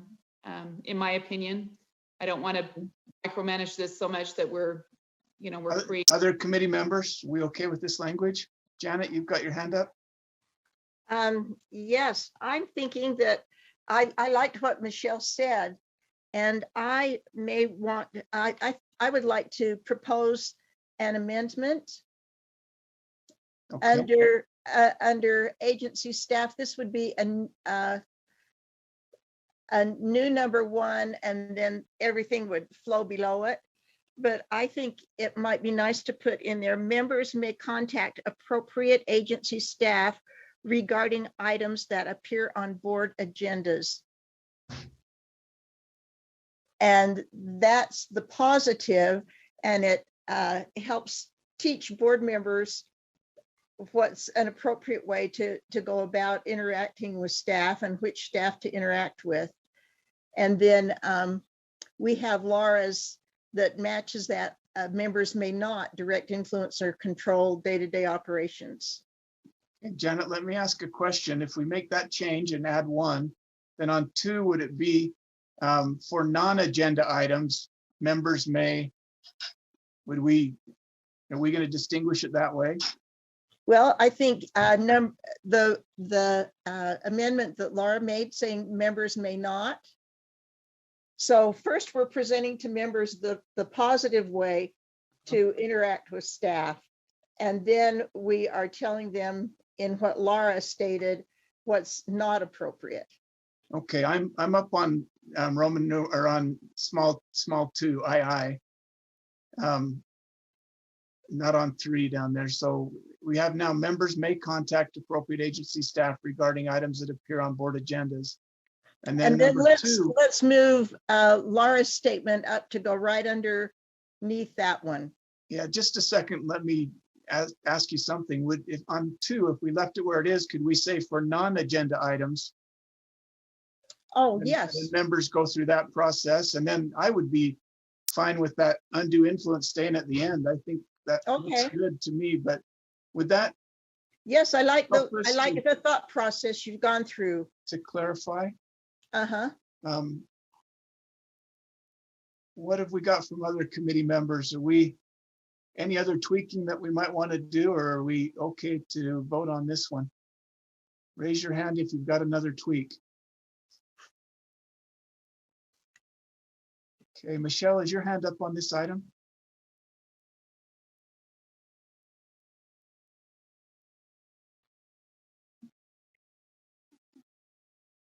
Oh, She's gone. okay, yeah, the whole thing disappeared. All right, I think we're ready to vote then. So the motion before the committee is to accept G, so subsection G as amended on the screen. Committee members, go ahead and vote. And we are green across the board, so we are unanimous on that one. And we still have a little bit of time. That's good. So we will move down now to, no, I think that one finishes that. Let's go back and see what Brian has for us on that first section on the communications. So we're back to number 4. And Brian, you said you had some new information there that you could help us Yes, with.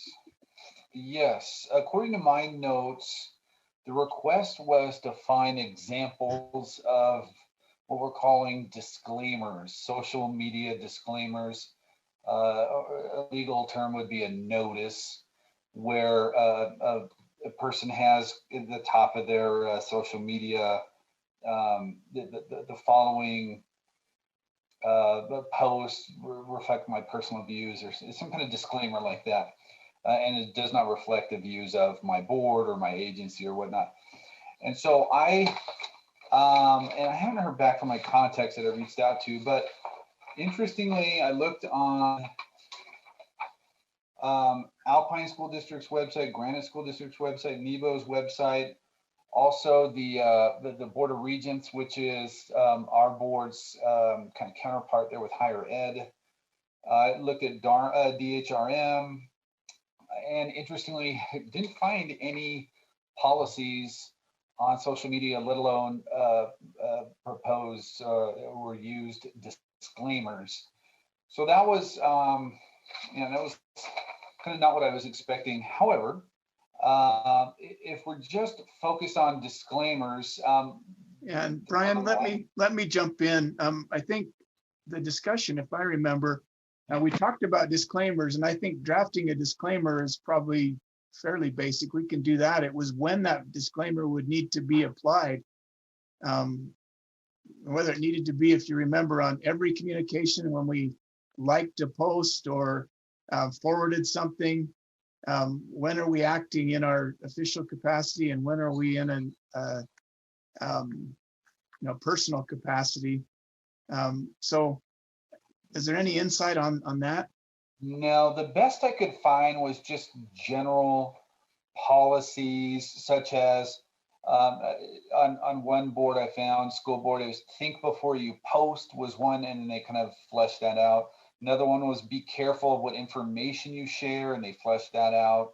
Another one was don't let negative emotions drive you to post or respond.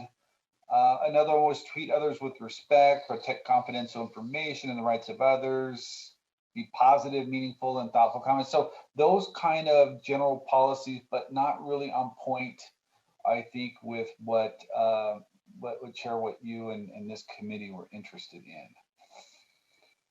So, let me ask another question, maybe of everybody in the committee. So I did a little bit of looking around too and kind of had the same results as Brian did. There are some policies with some school districts in various states where they talk about civility and that kind of thing, and deal, like you said, think before you post, don't share confidential information, those kind of things. Do we want to try to put that into the bylaws? Do we want to create a new policy and reference that in the bylaws and just have a general statement here that says, board members should be cognizant of their role as a board member, as a member of the board, and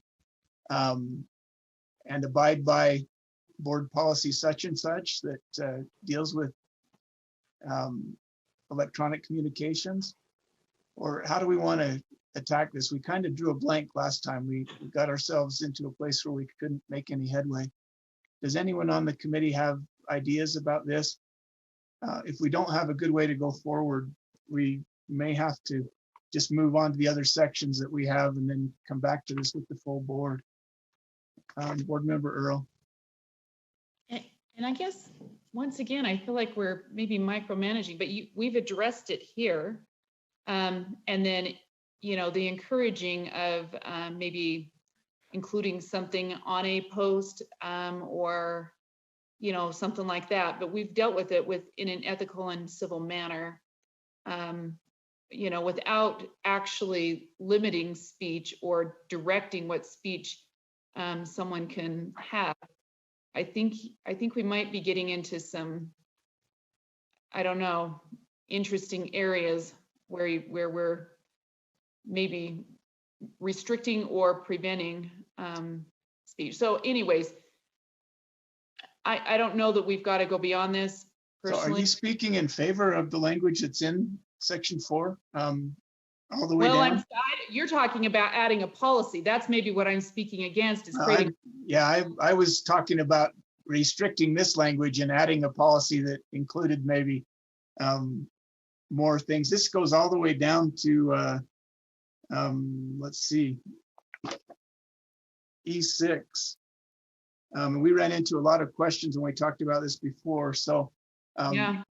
Are you talking about just this being okay and adopting this? I'm looking at what's on the board right here, but I guess I need to look down through that whole section. We didn't vote on 4, did we? Yeah, we've got some other language and then we stopped on 4. More or less, once again, let me look down it again, but I'm speaking against maybe creating more policies and policy. Okay. That's what I'm. Any other comments from committee members then on 4?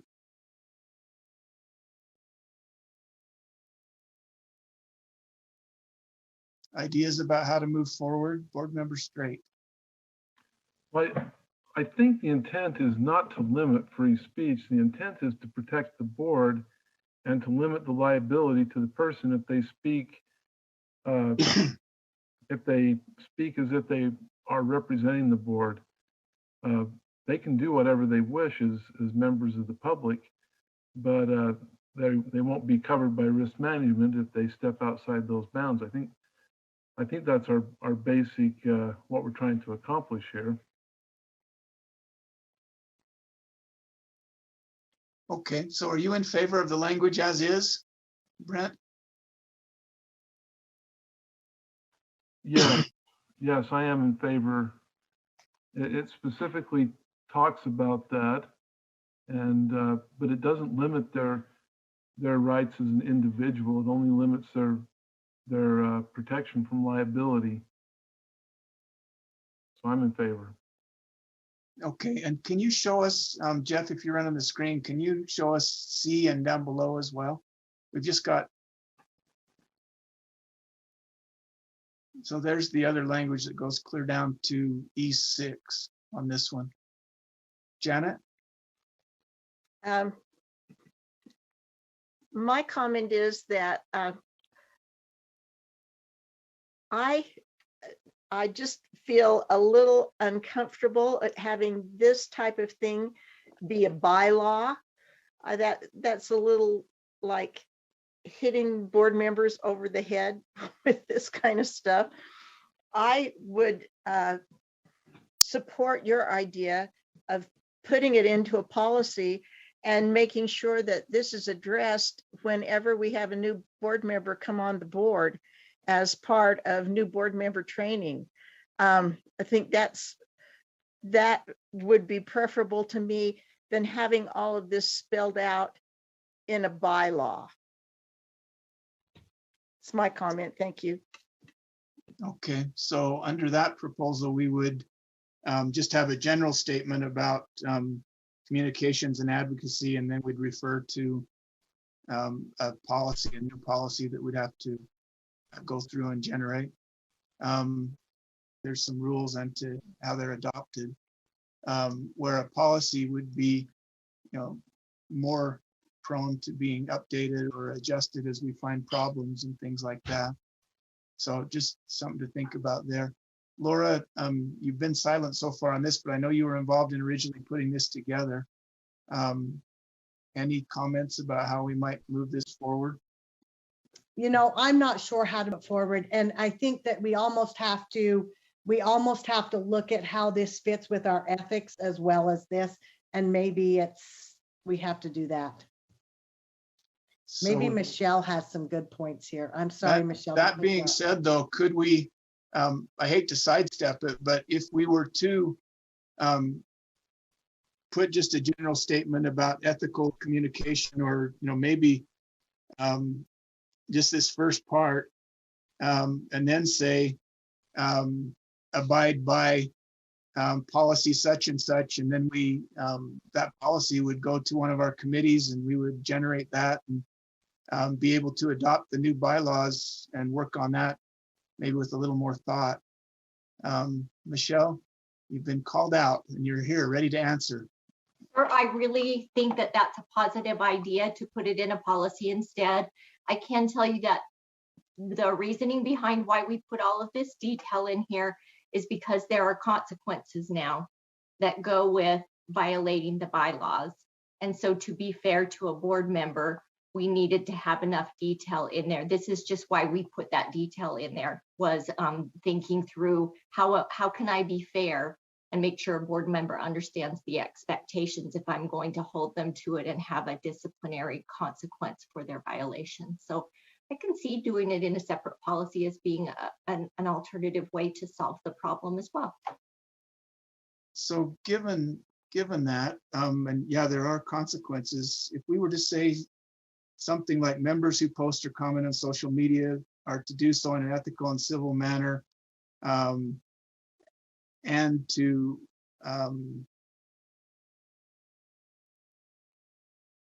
identify positions that do not represent the official actions or positions of the board, details and or members who do not abide and abide by policy such and such. Members who are not in conformance with this policy are subject to discipline, something like that, to give them a heads up, or maybe subject to discipline. I didn't state that very well, but you think that would get us maybe where we need to go, to give them the heads up, but not put the level of detail in the bylaws that we have now? I do. I think that it is important that we give enough detail, and if your reference is to another policy that you're going to develop, that's a fair way to alert them that this is something that you're serious about and that you feel has an impact on all of you as board members when one individual takes an action that they need to be cautious of. Okay, thank you. Board Member Straight. I also think that's a reasonable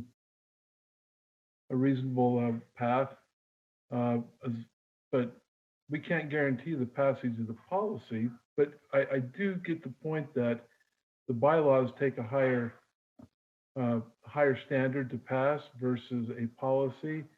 So as long as we reference the policy, it's pretty much doing the same thing in my view. But Okay. I find that reasonable. Okay. I'm also mindful just of the fact that board leadership has asked us to get the bylaws in front of the board for our next meeting. I don't know we haven't found a good path forward. We've got a lot of questions. We spent some time with staff trying to get some answers. It's been difficult to tie all this together in a way that makes sense. And to have bylaws that contradict themselves or have unanswered questions, I don't think is going to serve any of us if they're not clear and people don't understand what's expected when they read them.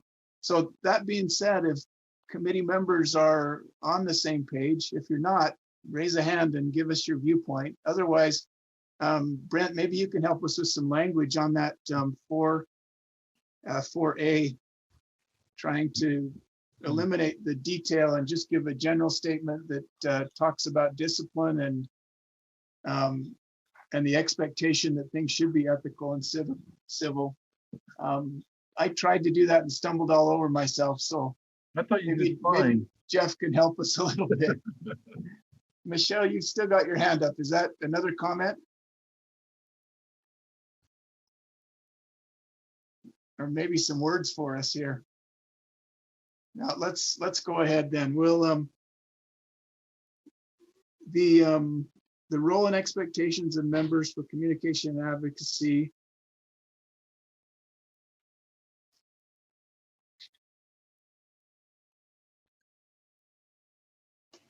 Maybe we get rid of that part and we just start with members who post or comment on social media must do so in an ethical and civil manner, and clearly identify posts or interactions that do not represent the official actions or positions of the board. The roles and expectations of members for communications and advocacy are spelled out in more detail in policy such and such. And board members may be subject to discipline for failure to adhere to the policy or conform with the policy, something like that. Yeah. Does that give you enough fodder to play with, Jeff, to wordsmith it for us? Chair Hansen? Yes. Could we include you mentioned about members who post or comment on social media, and could we include in their verbiage that says or communicate with the public electronically by mail or in person shall use each in an ethical and civil manner? Oh, sure. So that combines A and B. In the beginning, yeah, see if Jeff can help us to put that together. But I think we want to encompass all of the communication avenues with the public. I guess inside the board, we can police ourselves, but when we are facing the public and communicating, we need to be more civil.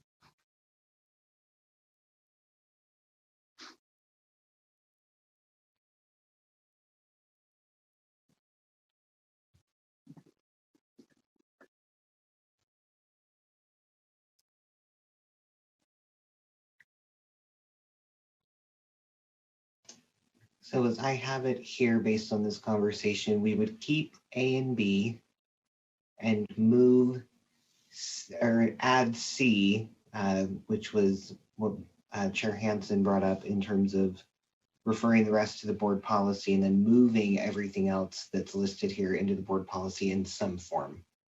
Okay, and then the mention of disciplinary action, is that where does that come in? So we can call it out specifically. I will highlight up here in Article 4 that's going to be heard tomorrow. On line 131, it's a member can be reprimanded for, yada yada, violation of any law, policies, or bylaws. It's a very general statement that could apply already and wouldn't have to say something in addition to. But yeah, on this one, I think that Michelle brought up a good point, that this one is something that maybe hasn't been part of the bylaws, and we ought to give board members notice that just says failure to abide by or violation of the board policy, failure to conform with board policy may result in disciplinary action, something like that. Brian, you had your hand up and then down. Are we okay? Yes, I was going to point out the same provision that Jeff did. He just beat me to it. That, and specifically Okay. yeah, subparagraph 14 there references the discipline piece in the bylaws.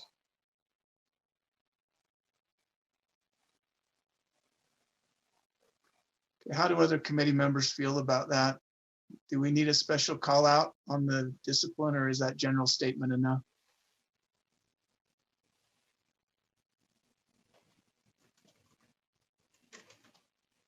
I like the changes.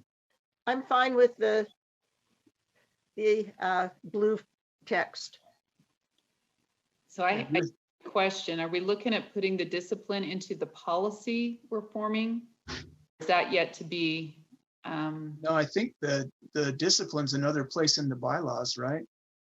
Right, but I'm just wondering if that all would incorporate into the similar, do you know what I mean? A similar policy, an all incorporating policy. Yeah, I guess that's up to us. We could probably reference back to the policy or to the bylaws and say, violation of the provisions of the policy would result in discipline under section such and such of the bylaws.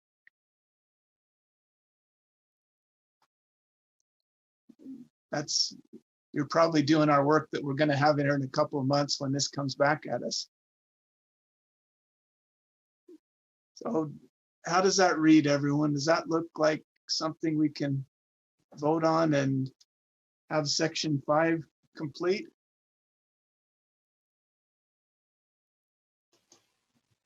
I have one question for you, Chair Hansen, on subsection E. Okay. Subsection E references the types of communication in A and B specifically. Did you want to keep that here or move a version of that into the policy? I think that the direction we're headed is to take all that to the policy. We do have up at the top, Board Member Cannon had requested that it talk about all electronic communications. Is that there? I can't see the top part of what's been done. So communications. I think he left A and B and just added an and. Okay. That's okay. We can state it. So that covers all of that. So are we, unless I'm missing something, I think we're okay to take everything below D to the policy.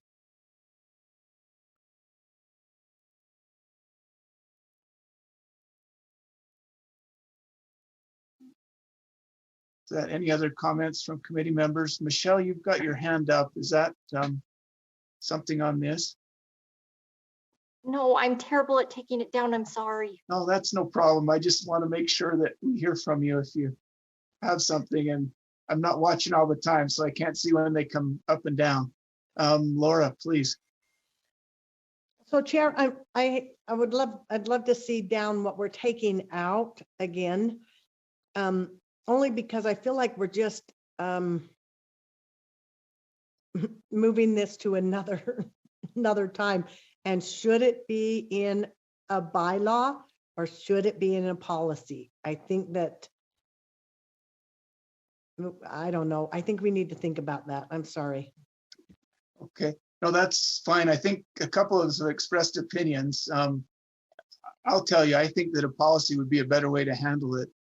Because I think it's going to take some real thought, and I think we may need to take a couple of tries at it to get it right once we see how this works in practice. I think we heard other comments from other committee members, but I'm good with that. I'm good. Thank you. Okay, I'm certainly open. If we want to try to do it here, we can. I just don't see us getting to the end before we have to push these bylaws to the full board, and I'm not sure that we're going to be able to work this out in a board meeting without going 2 days on it. Okay. Okay. We are then, if there's no other comment, I think we're ready to vote on a motion. And I'm not sure whose motion this is now for Nora Lee. Did this start as yours, Brent, or is this Janet's? This is yours and So Janet. it's mine. Okay, and Janet's. And everyone, yeah, I think. We'll let this be Janet's motion. So the motion before the committee is that we accept subsection 4 as amended on the board, which includes the creation of a new board policy regarding communication and advocacy. I'm so well spoken in that motion. Thank you, Chair. Members, please vote.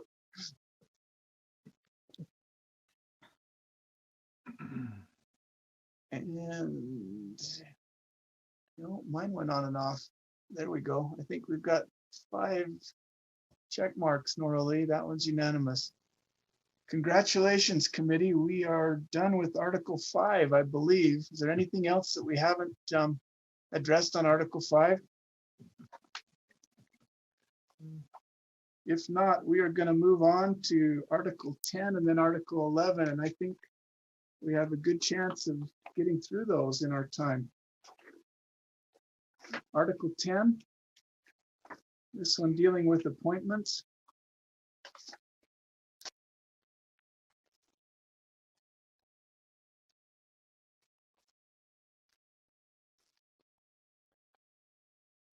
Any background on this one from Lorraine or from Laura, those who are involved in putting this together? How much of a change is this from the previous bylaws? And if there are changes, the reasoning behind those changes? Can you help us out? I can probably speak to that. These have always been in there, the list of everyone that the board needs to appoint.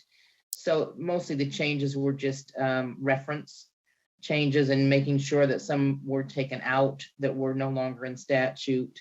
It kind of combined certain areas. We used to have them split by statute and policy and in different areas. And so it combined all of those into one place. Okay, so no substantive changes then to what's here. The only ones, and I believe Jeff talked about these earlier, there were 3 that were not included, that the intent was to remove those from board appointment. And so I don't know if maybe those should be in there and struck out. Those are the ones that don't specifically say appoint in statute. Okay, I think that the direction we got from board leadership was that this was a repeal and replace. So Okay. we're not referring back to the old one at all. I just wanted for our information to know if there'd been big changes. Those would be I believe there were 3 that were taken out of being a board appointment that would be administrative appointments. Okay, Lorraine, while we can draw on your memory and history here, have there been any issues with this process that, we had problems anywhere along the line with the appointment process, anything that should be addressed in this section? I mean, this just says who we should appoint. Is there anything with that process that we should be looking at? There is a board policy on that process of appointment and on when things have to be noticed. I do think it wouldn't be a bad idea to have a look at that at some point. But as far as the bylaws, this is just saying that this is who the board appoints to. And then there is a process for that. So I don't know if it needs to reference the policy possibly in here. That's something we could do, is add a 2 that says, board appointments are governed by policy such and such. So that might be an idea. I had a hand up, and Janet, I think we talked until you dropped your hand. Well, when I first read through this, I just noticed that there was a parenthesis missing. So it's hardly a big deal. Well, we want our bylaws to look good. Where is it? It was on the original bylaws. It's on line 617, Student Data Governance Advisory Group. Okay. Oh, yeah. So yeah, just put that in so they look perfect. Okay. And I think after hearing what Lorraine had to say and looking at the way this is structured, we've referenced all the board policies that relate to each of these groups. I'll make a motion that we add a subsection 2 that says the process for board appointments is governed by board policy, whatever that policy is.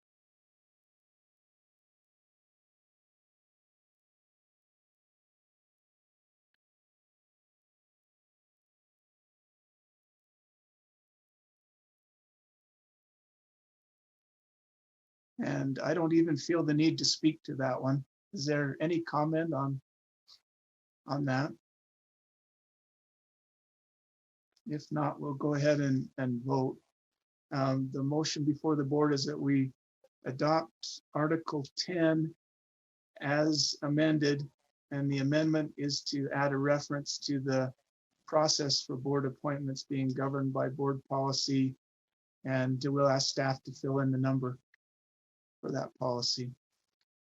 Any discussion to that motion? Okay, let's go ahead and vote. And no, mine keeps turning off. Looks like we've got a unanimous vote on that one, Norley. Thank you, Chair. That takes us to Article 11, amendments of the bylaws. And again, Lorraine's got her hand up. Is that on the last one, Lorraine, or on this one? Go ahead. It's kind of on the last one. It's just a clarification because you would talk about having an appendix in the back where you would list all the advisory committees, which this basically does. There are committees in other places that the board doesn't appoint to, but the board members participate on. Is that what you're talking about? An appendix that has every single committee a board may participate on or appoint? So you're going back to when we talked about advisory committees, I believe, and yeah, I think the discussion that we had is not just advisory committees, but all these other committees that we were, I guess, concerned or couldn't flesh out the rules for board member attendance. Statutory committees, advisory committees, other like we talked about core standards development committees. So I think in my mind that appendix would be all of those. Okay. And we'd have a policy or some reference on each of those that tells us, instructs us on how board members can participate. Is that what's understood from that? That clarifies, thank you. Okay, and this one would be limited just to the ones where the board appoints committee members. Okay. Right. Okay. So that moves us to Article 11, amendments of the bylaws. And again, if anybody can help us understand any changes that were made here or anything we ought to be aware of, looks fairly straightforward. It's a 2/3 vote. I believe that's what we were looking at before. That's normally what's needed to change the bylaws. Any comment, or let's see, we've got Lorraine first and then Janet, please. I will say the one thing that was changed that was a little curious before it said 2/3 vote of the members present. And that meant if there were, that you would have less than a quorum that could change the bylaws. And so the committee felt that it should be consistent with the quorum. And so it should be of the full board rather than just those present at the time. Okay, that for bylaws, that probably makes sense to me. Yeah. Any others? Let's see, Janet. Yes, thank you. I agree with you, Scott, that in order to change the bylaws, we should have a 2/3 vote of the members. So I appreciate that. My question is where it says, if notice of the proposed changes was given in a timely manner, is there somewhere that we outline what the timely manner means? That's a good question. Does it need to be included on a board meeting agenda? Is that what we're talking about when we're talking about timely notice, or? Because this is very vague as far as what's timely, and changing the bylaws is a big deal. Lorraine, is your hand up on that one? I had forgotten to take it down, but I will say I actually personally don't feel that's necessary because it would have to be noticed on a board agenda, which would be as timely as every other thing the board votes on. And I wonder if that was there because the full membership of the board wasn't represented in the 2/3. And if you were going to have less than a quorum, then the notice would be important. because people would have had notice and then not attended. So we might just be able to strike that. I think you probably could. Okay, go ahead, Chair? Jen. Yes, Instead of striking it, could we say something like, notice of the proposed changes was given in a board agenda? or was placed on the board agenda or something like that. Yeah, Sure. was placed on a board Yeah. agenda. I think that would ensure that we have good notice. And I think Lorraine's right. It probably is required that we do that, but it wouldn't hurt to put that in here.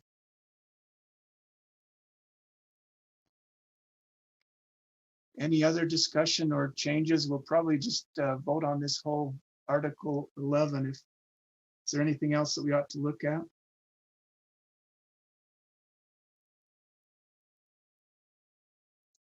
So the effective date is generally when the bylaws are adopted. So as soon as the board approves them, but I guess we could have another effective date if we wanted to do that.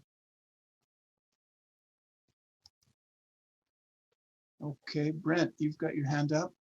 Yeah, so is the process for amending like we're doing right now, we're going through this process of amending the bylaws and looking at them. Is that process outlined already somewhere?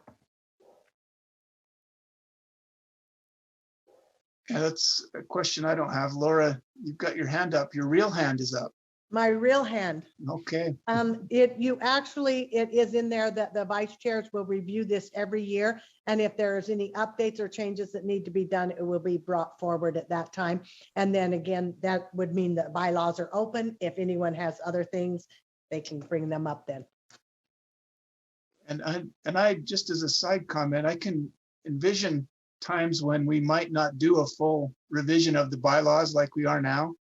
There may just be one portion of them that could be placed on the agenda, where the board could just deal with it without it going out to committee and being reviewed like it is now. So, Correct. yeah, Correct. maybe we don't have to have this process every time. Okay, I think everybody's getting hungry and we're almost to the end of our work. I'm ready for a motion on Article 11 if anyone wants to make that. I will, Chair. Okay, please. Yeah, I'd like to make a motion that we accept Article 11 as amended. Okay, motion before the committee is that we accept Article 11 as amended. Please, committee, go ahead and vote.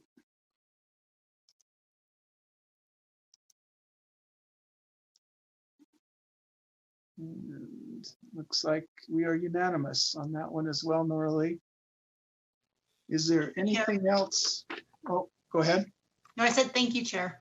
Oh, you're welcome. Anything else, committee members, on 5, 10, or 11? I believe we've covered everything.